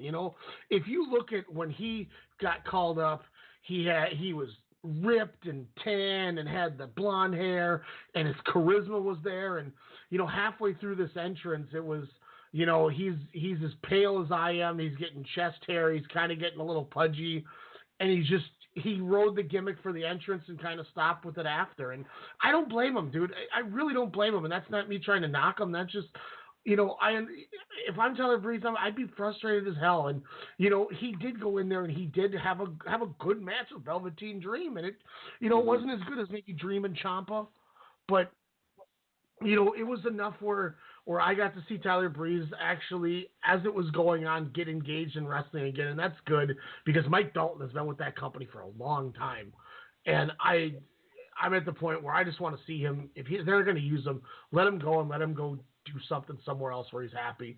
But once again, Patrick Clark, Velveteen Dream. This dude works harder than anybody half the time he's out there. He gets the gimmick. He gets the charisma. He can talk on the mic. He's getting better in the ring. And it's the same thing I'll say all the time. They have no reason to bring this guy up for a couple years from now. Let him just keep doing what he's doing, mid-carding these takeovers. And one of these days it's just going to click, and he's going to command the ring, and he's going to be putting on matches that are going to blow people away. And that's why when I say I gave it 3 1/4, that's an extremely positive, and I was very happy with what I saw match. I thought these two had chemistry. I thought that, kind of the story that they told was great. I believe, they had, 2 weeks to build to this match, and they made it seem like it was the most important match on this card. I loved how Velveteen Dream essentially kind of took the role of heel. He was doing some heelish ass stuff. He was, taunting him as he's beating down Breeze on the announce table, takes the phone, does the selfie, throws the belt in front of Tyler Breeze and says, I'm taking a selfie with your phone. It's on the screen in the back, by the entrance ramp. I think he did the little things right. He's improved quite a bit. I love the aspect where Tyler Breeze hits that spinning wheel kick and he just rolls right out of the ring. Yeah. He didn't stay there. Yeah, he didn't get the foot on the rope. That was just brilliant. Now, I noticed a couple of parts, like you were saying, he just didn't seem, like the timing was off, but it was off by maybe a few seconds. Exactly. This wasn't a Velveteen Dream where it was like a few years ago, we're like, oh, okay, yeah, he kind of, was a little too quick here, oh, wow, why did my voice just do that? Or, it was just more of the aspects of like, okay, he's getting it. I think he's honestly at the 75-80% route now. I mean, this guy, agreed, and I'm not saying fly him up to SmackDown tomorrow, because no, I agree. He should be a guy come 2021. That's going to be one of your stars. Yes, he made it himself by, inventing this character and just doing fun stuff down in NXT. And I pray to God he doesn't get neutered when, Connecticut calls him up here. But when he did that whole, how he jumped off the top rope after he was about to get the reversals of the tombstones, and then he pushes off, he jumps off the top rope and does, kind of that rolling fireman's carry into the Death Valley Driver, the Dream Valley Driver, kind of like John Cena, then hit that unprettier. That was insane. And then for him, after he misses that Purple Rainmaker, getting the double knees, he's like, you know what? That's when it kicked in, where he's like, you know what? I'm going to finish this right now. Hits the Dream Valley Driver, quickly gets up, which I counted. I think it took less than 2 seconds after hitting the driver, getting to the top, and then hitting the Purple Rainmaker elbow drop. Because to me, I had to rewind. It's like, how did he get up there that quick? I thought this was a very fluid match for the both of them. I thought Tyler Breeze looked energized. He's like, okay, I can be me. Like I asked you before, I was like, man, Tyler Breeze, what's his thing? I didn't watch him too much. I know you keep pointing out the 4-way, on the original, NXT Takeover pay-per-view, but he looked good. Super kicks, my God, he could deliver them. And who knows? You bring back, Fandango. Maybe that brings something back into both of them. I'm not saying do the Fashion Files, the Fashion Police, what have you, which was a great gimmick for them. Agreed. But, seeing more Tyler Breeze, come down the line here, as that guy who can enhance that talent, which I thought he definitely made Dream look good and vice versa. And that was the thing too, like that I really started helping me get into it is you could see Breeze as it was going on was was kind of getting back into as this is fun again. He had that look, and that was awesome. They went for that top rope or the purple Rainmaker drop down spot, and there was that one time where Tyler Breeze went to counter and he jumped and it kind of looked weird, and I think they did it on purpose, but for whatever reason the camera work just made it look weird. And at the moment I was like, oh, that was a botch. And then I was like, okay, I get what they did, but I think it hurt too that it just they didn't do him any favors with their all-star camera work either. But it was good, man. And this is one of those things where once again I'll say that I'm always going to be excited when Dream's on the card because I want to see him improve. I want to see where is he going to be next. Where is he? And very good point. Like you said, they barely had a lot of time or any time to build this because Dijak got hurt, and that was supposed to be the match. And so it's interesting to see where this is going to go. But yeah, I mean, these guys. This is exactly what I wanted out of just a nice mid-card match. And I think it was perfect that when I say perfect that it was a 3.25 star match to me, I was happy for that because it was a perfect way to bring me down from that ladder match and get me into the main 2 title matches. So I thought it was a perfect it did the epitome of what a kill match should be without killing the crowd because they stayed hot, but you brought them back down a little bit to get them to get back up. To which Shayna Baszler defeats Io Shirai. I went 4.25. Shayna Baszler is the most must-see person on that roster for me, and maybe even in the whole company, just because of the presence, their promos, her intensity, and when she comes to the ring. And she is another one like Velveteen Dream, where when she figures everything out, watch out. Because she's already, where she is now, you give her a couple more years to keep perfecting her in-ring work. And this is a testament to, I think, NXT letting people develop their own gimmicks, promos, and charisma, is look at Velveteen Dream and Shayna Baszler. They have these gimmicks, characters and mannerisms, and the way that, like you mentioned with Dream talking shit to Tyler Breeze on the outside, they understand the concept of the gimmicks. Now you put them in a spot, in a place where they can continuously practice wrestling. They're going to continue to get better. They don't have to worry about the character anymore. They got that on lock. So now it's just keep giving them experience. And they did the same thing we saw with Tyler Breeze and Velveteen Dream. They gave Shayna Baszler Io Shirai, who some people said was the best wrestler in Japan, regardless of gender, a couple of years ago. And Io Shirai looked amazing. She helped Shayna Baszler look like $1 million in there.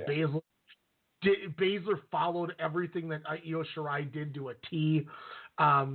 We got the awkward Candice LeRae kendo stick attacks. Like she was swinging like that thing, like she had never swung a kendo stick before. Bless her heart. I wasn't even mad about it. And Jessamine Duke and Marina Shafir are, they're green as hell, and that's why they're not in there. So that little segment was fine with me. It was much better than Gunner coming out. I honestly thought they were going to bring out the Kabuki Warriors. I was like, oh, how tight would that be for SummerSlam? You got the 3 of the 4 horsewomen or MMA ladies taking on, the Kabuki Warriors or Team Japan. I was and then I'm like, oh, Candice LeRae is part of the storyline, which is fine. Yeah, it gives her on TV, and that's good. She should get on TV. Yeah. Because she should work. When they get her if they just put her in the damn ring, it'd be great. But I mean, Io Shirai, she elevated Shayna Baszler to another level, just like Kairi Sane did. And this shows the confidence they have in Shayna Baszler, that they're going to keep giving her these people. And I mean, it's like Bianca Belair. She stood up and showed out once again. Shayna Baszler is my favorite thing in NXT. And if we get another shout out to Io Shirai too, this was the perfect epitome of having a babyface do a post-match attack, and it doesn't make the babyface look dumb. This was her going, I am not done with you. And she charged her, and she smashed her with that kendo stick, and she hits a moonsault, and then she hits a second one with the folding chair. I mean, it was, and it didn't make Baszler look weak because it took all that to finally maim her. And then Candice comes down like, what are you doing? And Io Shirai's foaming at the mouth like, I'm not done with you. That's Can't wait for that is hardcore match. baby. That's how you book a baby face to not look weak having to do a post match. And she gave that intensity. Like, it's like I always say about what Heyman said with the Paul Heyman thing, where it's like you could give her the title, it's an easy way to do it, but as Heyman said, as Austin said, I was that close, and now I want it that much more, and I'm that much more hungry. That's what Io Shirai did, and it was great. It was just freaking great, man. I mean, Baszler's the ultimate women's wrestler in the world, I would say, just for character, her mood, as well as how she just can apply that submission kind of out of nowhere. I mean, for her to kind of get that out of the pin, where, Io Shirai just, again, this was a showcase for Shirai for sure, to kind of show the audience, kind of all there. But my God, when she essentially, connects that clutch in, it was just insane. Like, especially out of that British German, oh my God, Baszler's gonna lose. He snatches her up, holds on, for about a minute or so, and until she finally is like, I have to tap. Like, where she was about to choke her out. They could have done a ref stoppage or whatnot, but I think this was the right way to keep, your champion look, like the best in that division. I mean, I wouldn't mind seeing Shayna Baszler take on, anyone, countless of gender, to be honest with you. But I wanted to pose this question to you, since you are a huge Io mark here. How did she look comparable, kind of to her Japanese wrestling days, where, like you said, she was considered the best, in that country there in wrestling? Did you notice that she was a little too westernized, or pretty much to par? Since again, this is more of a showcase for her. Two-part thing I want to say real quick, because I want to comment on a point that you made that makes what I said even. You helped my point of Io Shirai looking okay in the post-match beatdown. She was going to pass out and had to tap out, and by making her tap out instead of passing out, that emphasized and helped her show her frustration of coming back to beat her up even more, even better. And I didn't even think about that until you brought up the tapping as opposed to passing, because now it's her going, "God damn it, I should have beat you," and I'm just that mad. So I'm glad you brought that up, because that helps my point even more. I thank you for that, bringing that up. As for the Io Shirai thing, I don't think you're ever going to be able to match Io Shirai versus Kairi Hojo when they're going 30 minutes at Korakuen. I don't know if you're going to match Io Shirai against Viper. I don't know if you're going to match Io Shirai against Toni Storm, some of those matches. It is what it is, and I think there was the Io Shirai Miko Satomura match. Like, whoa, there's just a difference, because like Io Shirai, somebody like Miko Satomura, the show that I saw her, the two matches I saw her at Korakuen was her against Reiki Saiki at the Tokyo Joshi Pro Show, but then she was at Fight Club Pro when she tagged with Akira Tozawa against Aussie Open. Or no, it wasn't Aussie Open. It was Chris Brooks and Kid Lycos, CCK. CCK and Aussie Open tagged or are a stable in Fight Club. But, regardless, it's Miko Satomura. And Miko Satomura was the Fight Club Pro champion. And they were building to her against Dunkzilla Mark Davis. So Satomura is just on another level. And Io Shirai is that way, too. So when you have two people in there that can just understand it, it's just naturally going to be better because they're better workers. We saw Shayna Baszler have this great match with Io Shirai, just like she did with Kairi Sane.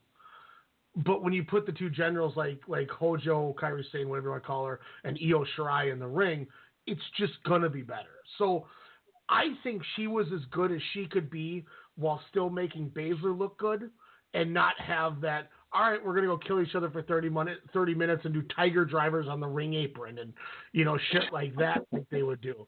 So to her credit, maybe, at 4 1/4 still great, but it wasn't as good as her matches with some of those other people, but she was just as good because she was able to, instead of having that insane back and forth. Or remember that great match you watched, that one with the exploding bat? Remember that with Io Shirai against Kagetsu and Natsu Sumire was the other one. Like, that was incredible because she can do all that stuff. So it wasn't the spot fest you get with Io Shirai and Kairi Sane, but you got to look at it was what she needed to do to get Shayna Baszler over, and she did that. So in that aspect, long story ramble short, I guess I'm talking in circles here because I'm just thinking about all these matches. Is she didn't have as great of a match, but she was just as impressive to me because she was able to bring that out of Shayna Baszler. Mm-hmm. Do you think she wowed your general audience kind of with her moveset and kind of the way that she handled Shayna Baszler in that match? I would think so because the crowd was into the match because of how good she was at making both of them look good. She didn't, her job that night wasn't to go out and have that spot fest. It was to keep herself over with Shayna to get the crowd behind it and give them another match, essentially, with what we're getting. And she did that. So, and now she's got all the stuff in her back pocket if she really wants to do it. Now she knows what she can do with Shayna Baszler. So now Io Shirai is so smart that she can go, okay, we did all of this. Now when we have our next one, now let's do this. And I think it's just going to be better. Floating bats. Now, one more thing. I don't know if this is more of a question or more of a huge bummer. And I'm not trying to be a bummer. But like you just said, all her opponents that she's had great matches over in Japan. Your Toni Storms, your Piper Nevins, your Kairi Sanes, your Asukas. I don't think she's ever wrestled Asuka. Well, I'm just saying, like, you're an opponent like Asuka. Like, do you think we'll ever get, like, the quality of matches with the wrestlers that she's had that with? Or do you think the E is just going to, we'll probably maybe only see 2 out of the 4 or 5 possible matchups, or not at all, sadly? Or, I mean, and then is it just, what's the point of signing them if you're not going to give fans that know the past, and then to entice your casual fans who don't know these wrestlers yet into a marquee spot where you're like, oh my gosh, I want to watch them all the time? Do you think that's ever going to be a possibility? This is going to be the most, me sounding like the biggest WWE shill in the world. I don't mean it this way, but it's going to come off this way.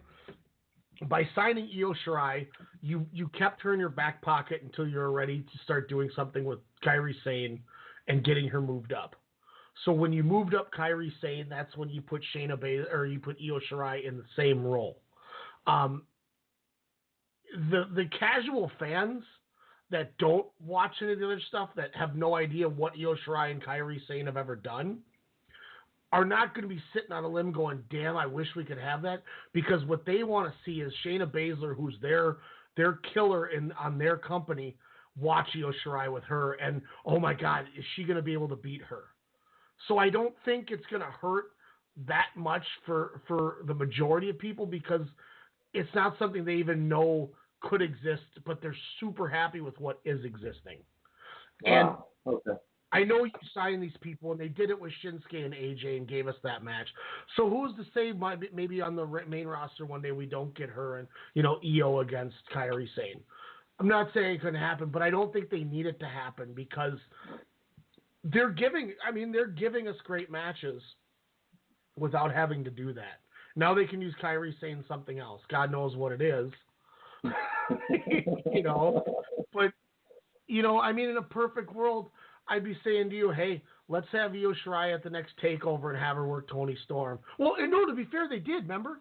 We got Toni Storm and Io Shirai at Evolution in the finals. Fantastic. That's true. She hit the Tiger Driver on the apron to her. Or no, a Dragon Suplex on the apron. So, yeah, to be fair, I guess they did give us this one. Yeah. So, okay, so that's a little different, but, in a perfect world. Of relief. Yeah. But you know what I mean? Like, I'm fine getting if Io Shirai and Shayna Baszler is a feud I'm going to get, and that's going to be one of her stellar matches in there because I'm really going to still enjoy it. And where the casual fan, this is their big money match that they assume they have and don't know what they really do have in their back pocket. Whereas I can say I've already seen that before. I want to see something new, and it was great. And maybe one day we get Sasha and Bayley against Kairi Sane and Io Shirai. Oh, maybe man. one day. I know they want it. No, we want man, it. that'd be awesome. Or like Sasha and Asuka against Io and Kairi. Oh, I was gonna say we could do like Team Japan taking on the 4 Horsewomen. Ooh, what do you, Io Shirai, Kairi Sane, Asuka, and you need a 4th. You just throw Toni Storm in there. Let's go. Yeah, I mean she's got the cred. Or Piper. You brought her in before. Oh. If you do Evolution, bring in Miko Satomura. Yeah. That's your main event, right? Yeah, I don't ever. If somebody goes, all right, you can watch the 4 Horsewomen against Shirai, Kairi Sane, Miko Satomura, and Asuka, or you can have Roman Reigns versus Seth Rollins versus Brock Lesnar. I'd say get that triple threat shit out of my life. Give me that. Is that just they're really feeling the heat from Japan and AEW? Like, this is obviously like 2 years down the line, but if they are feeling that shit, why not? They know. Yeah. I mean, placate to the fans. They do it every once in a while, But damn, that would be amazing. I sent that picture to the group chat. Yuka Sakazaki and Hikaru Shida have pro wrestling T-shirts now. What? So they're already going to be mainstays in this company, and they were over like crazy in that. You use more Yuka Sakazaki and Hikaru Shida, they're going to draw some eyes to that stuff. And then that's when hopefully WWE copies them and uses their Japanese women that they have who are better than those two. So, I mean, I think you might not be too far off. I think it could happen, and I will relish every moment of that. Man, speaking of relishing every moment. Johnny Gargano, Adam Cole gets the strap. I went 4 3/4, man. This was just nuts. Man, like the spot that still blew my mind was when somehow Cole, who had his knee pad down because he was getting worked. I don't remember how they got into it, but after Cole hit Gargano with something, who landed on his own feet, bounced off the back rope, and then hit his own Shining Wizard on Adam Cole in the back of the head with no knee pad. Cole always does. That was the point of the match when I went, these guys are doing something special. And Johnny Gargano, man, he continues to show why he's one of the best wrestlers alive. I mean, I love the Captain Marvel homage that Gargano kind of came out with. I loved the shade that Dr. Britt Baker was kind of throwing at Stephanie McMahon prior to the main event, which camera guy, come on, you're giving him great press, but it's awesome. Because I loved it. It was great TV for that 20 seconds. But no, Adam Cole, like we said in the beginning of WrestleCast, when we had our sounders with us giving hot takes for 20 seconds, where I said, Adam Cole, I just don't get it. I get it. I've gotten it for probably about a year now, but this is where I was like, this guy is your company.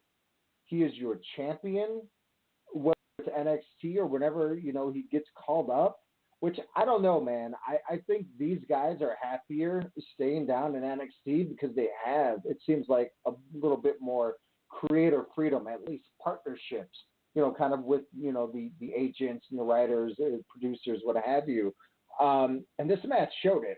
This was your throwback ROH meets Evolve, or meets Dragon Gate, type of in a way, where they put out all the frickin' stops. I mean, hell, the Panama Sunrise on the outside. Whew, I thought Gargano might have been dead. Alex, real quick, not to cut you off, but I'm glad you brought that up. That's the epitome of the thing we were joking about when you were over, where I'm almost glad they didn't get a full rotation and it was completely Adam Cole's ass and Johnny Gargano's head going into his crotch, because I wouldn't want them to really get a full rotation on that because of what could have happened. That's one of the ones when they went for it, I cringed and went, "Ooh, I'm glad they landed when they did. It looked amazing. Thank God they're okay." I would have forgot that if I didn't say that. So, but yeah, I mean, keep going. And to be honest, sorry, Nick Jackson, but this was the true super kick party. I think I stopped counting after 24 from both gentlemen. It was just a kick fest like no other. I mean, watch this whole show from start to finish. 2 hours and 30 minutes.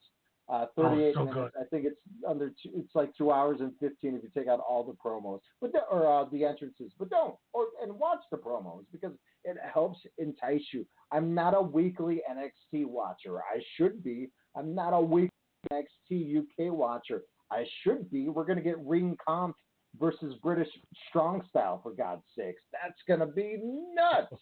But anyways, these are shows that we should be watching because they are building characters. Yes, they've been wrestling for probably 10 plus years all down the roster, but they're new to us, damn it. And, it's just something where it's just like NXT. It just seems the way to be. They need to be, as Ambrose or Jon Moxley, I should say FKA Dean Ambrose,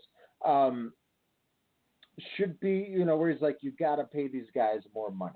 These guys don't have the bigger load as, the main rosters do, which Dean Ambrose is like, why are you going to have your WrestleMania main eventers in Seth Rollins, Charlotte, and Becky fight in, Paducah, Kentucky? No offense to Ricochet. No offense to Southern Illinois, Carbondale, students like I once was, heading to Paducah every now and then. But, you don't need to have them go to a town that's 2 hours away from an airport or 5.5 hours from the next town. It's not the 80s anymore. It's not the 90s anymore. Switch up that, that traveling tour schedule. And I think that's where NXT does it really well. They hit all the small towns around the Orlando area. I mean, I drove an hour and a half when I went to that NXT show. That show was packed, and then they did it, 2 days later. Or they do a Midwest slot, 3 or 4 dates, Northeast, South, or West Coast, what have you, Pacific Northwest. They're doing it right. They're making these guys, hopefully be the prototype and how the, traveling schedule should be, but also the partnership and the building of these wrestlers, because these guys did it. Like you said, the biggest wrestler they have is Johnny Gargano. Yeah, the way he won his championship isn't, the way that everybody saw it to be, even though it was, during that same time. Of course, you had the little heel thing. Then due to the injury, he had to go back to like, hey, Johnny wrestling, which was fine because we all wanted to see that irregardless. But these two, man, Adam Cole, Johnny Gargano, this could be that special rivalry, which we saw at New York, with the takeover there with the 2 out of 3 Falls Classic just a few months ago to this. This could be your rivalry 5 years down the line where you're saying, wow, go back to the origins in 2019. And then you remember they had that WrestleMania match in 2022. That's the type of stuff that foundations of great wrestling rivalry start on. And these two guys, my God, the sky's the limit for these two wonderful, wonderful wrestlers. This match made me remember why I was such an Adam Cole mark to begin with with wrestling. Like, this was the match when I was like, this is when Adam Cole was Adam Cole. It wasn't just like I said, Adam Cole is an amazing plunder wrestler, and I don't think that's a bad thing because you could still be one of the better. Masashi Takeda is the best plunder wrestler in the world, and he's one of my top 5 favorite wrestlers alive. right now. He was my runner-up to Wrestler of the Year. So saying that doesn't mean a bad thing. It's just he's amazing at doing that. But this match with Gargano showed exactly why he got so good and did what he did in PWG and that first Ring of Honor title run when he first split up with Kyle O'Reilly and went heel. This was the Adam Cole. This wasn't when they were trying to make him a Bullet Club member, and I'm like, this isn't Adam Cole to me anymore. Or when he first jumped into NXT and some of his matches just weren't Adam Cole to me. This was Adam Cole. This was why I would shove him down people's throats so much, is this showing. This ironically brought up my thought where I was like, wow, this is one of the top 5 NXT matches ever. This is one that I'm putting up there with the Cesaro, Sami Zayn, obviously Gargano, Almas, which I think is the best match in this company's history. The takeover at 4-way, things like that. And I wonder what Adam Cole could have done with Almas. I wonder what that would have been if we got this Adam Cole. So a great main event to a great show, and they didn't split up Undisputed Era, which was the thing I was scared to death of over anything on this show, was that they were going to split them up. So, they're the best thing going on in that company right now, I think, faction-wise with how well they're doing. Shayna Baszler showed why she's so good. Io Shirai did the same thing. Velveteen Dream continues to be one of the most excited to see prospects in all of wrestling. He's my North American young lion, and I love every freaking minute of it. Matt Riddle turned it up and did exactly what I love about Matt Riddle, with Roderick Strong being one of the best wrestlers there is. And that ladder match was just incredible. I mean, there's so much good to say about everything on this show.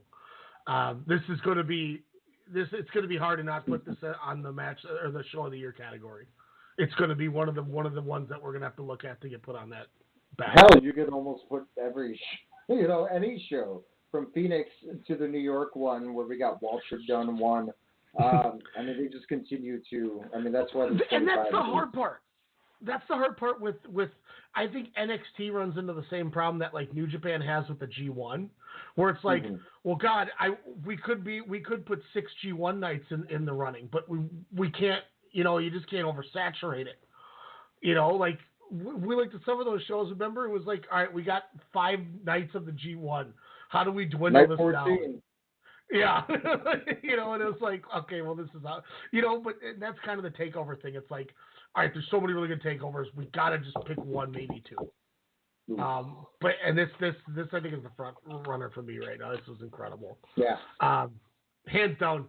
And what I think made it so special for me, why I think it's my favorite show of the year for these guys, and might even be my show of the year, is they were by themselves, and they weren't piggybacking a WWE pay-per-view, and they had the biggest gate that Bridgeport, Connecticut had Raw, SmackDown, WWE pay-per-view wise in like 20 years or something like that. Wow! So they proved that they didn't need him to do it, and Vince McMahon wasn't even in the building, even though it was in Connecticut. Just busy working out. Not caring about NXT. You know what? Keep him as far away from it as possible. It's just like what I originally said. Who was it? I can't remember. There was somebody I said, Katsuya Kitamura, when he was in New Japan. This is one guy I want Vince McMahon to never see. Just never want him to, because Vince will just be like, oh, damn it. So speaking of not seeing, I don't know if I'm going to see Dark Phoenix now. 19% on Rotten Tomatoes. How has this franchise been the worst in movies? Yeah, First Class was good. I enjoyed it. Days of Future Past too. I love X2. It hasn't aged as great as I remember watching it the first 100 times. But that first one sucks. Last Stand sucks. Apocalypse is just an abysmal movie. Not as bad as Last Stand, but you get such a storyline that's set in space. I don't get why. This is the second time they're doing this storyline, as you know, Ryan, on the big screen. Same director, they right? muff Same it writer? again. Yeah, same writer. They canceled Space Out because Captain Marvel did it, because they were going to have, the Kree and whatnot. Yeah. But my God, How can you muff it up yet again? I don't know. Me and Cameron might go see it Thursday night. We're debating still. I don't know. I'm more excited to see Secret Life of Pets too. Sadly. I'm excited that shout out on the stream, had to wear my Kamikaze USA shirt for Jon Moxley. That's why we had to do it. Yeah, a few hours. Alex was a hell of a good show there. We went overtime. Thankfully, Twitch doesn't yell at us like Blog Talk because it's a nice service. Ton of people that came in. I'm gonna go back and just get a quick count here, just to thank people. We got some follows on here. Appreciate all the follows. We got a bunch of new viewers that came in.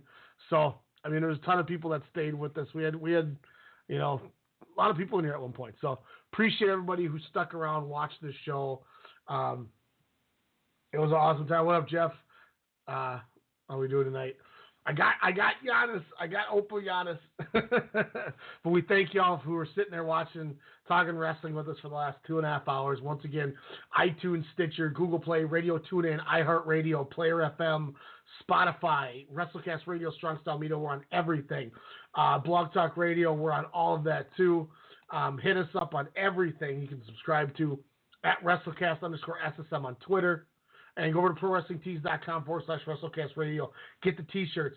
You can get the logo behind me right there, the Laker color one. So we appreciate it. We got a YouTube channel coming soon too, where you'll be able to replay these shows if it's more convenient on there than iTunes and such. So thank everybody who's listened, stuck with us for 2.5 hours. And we'll be back. Alex got night botted. I don't know why you did that, Alex. I don't know why you did that. So we'll catch y'all. We'll be back. We got a live Dominion show we're going to be doing Sunday morning. Starts 2 a.m. Central Time. We'll be watching Dominion with all you guys, Kazuchika Okada, Chris Jericho. So we'll be watching along with everybody. So come in, talk some wrestling with us. It's funny. Yeah, this is how Nightbot came in. Come in. I wonder if I can post it. Let's see. I wonder if my own Nightbot mods me. Should we try it? Let's see.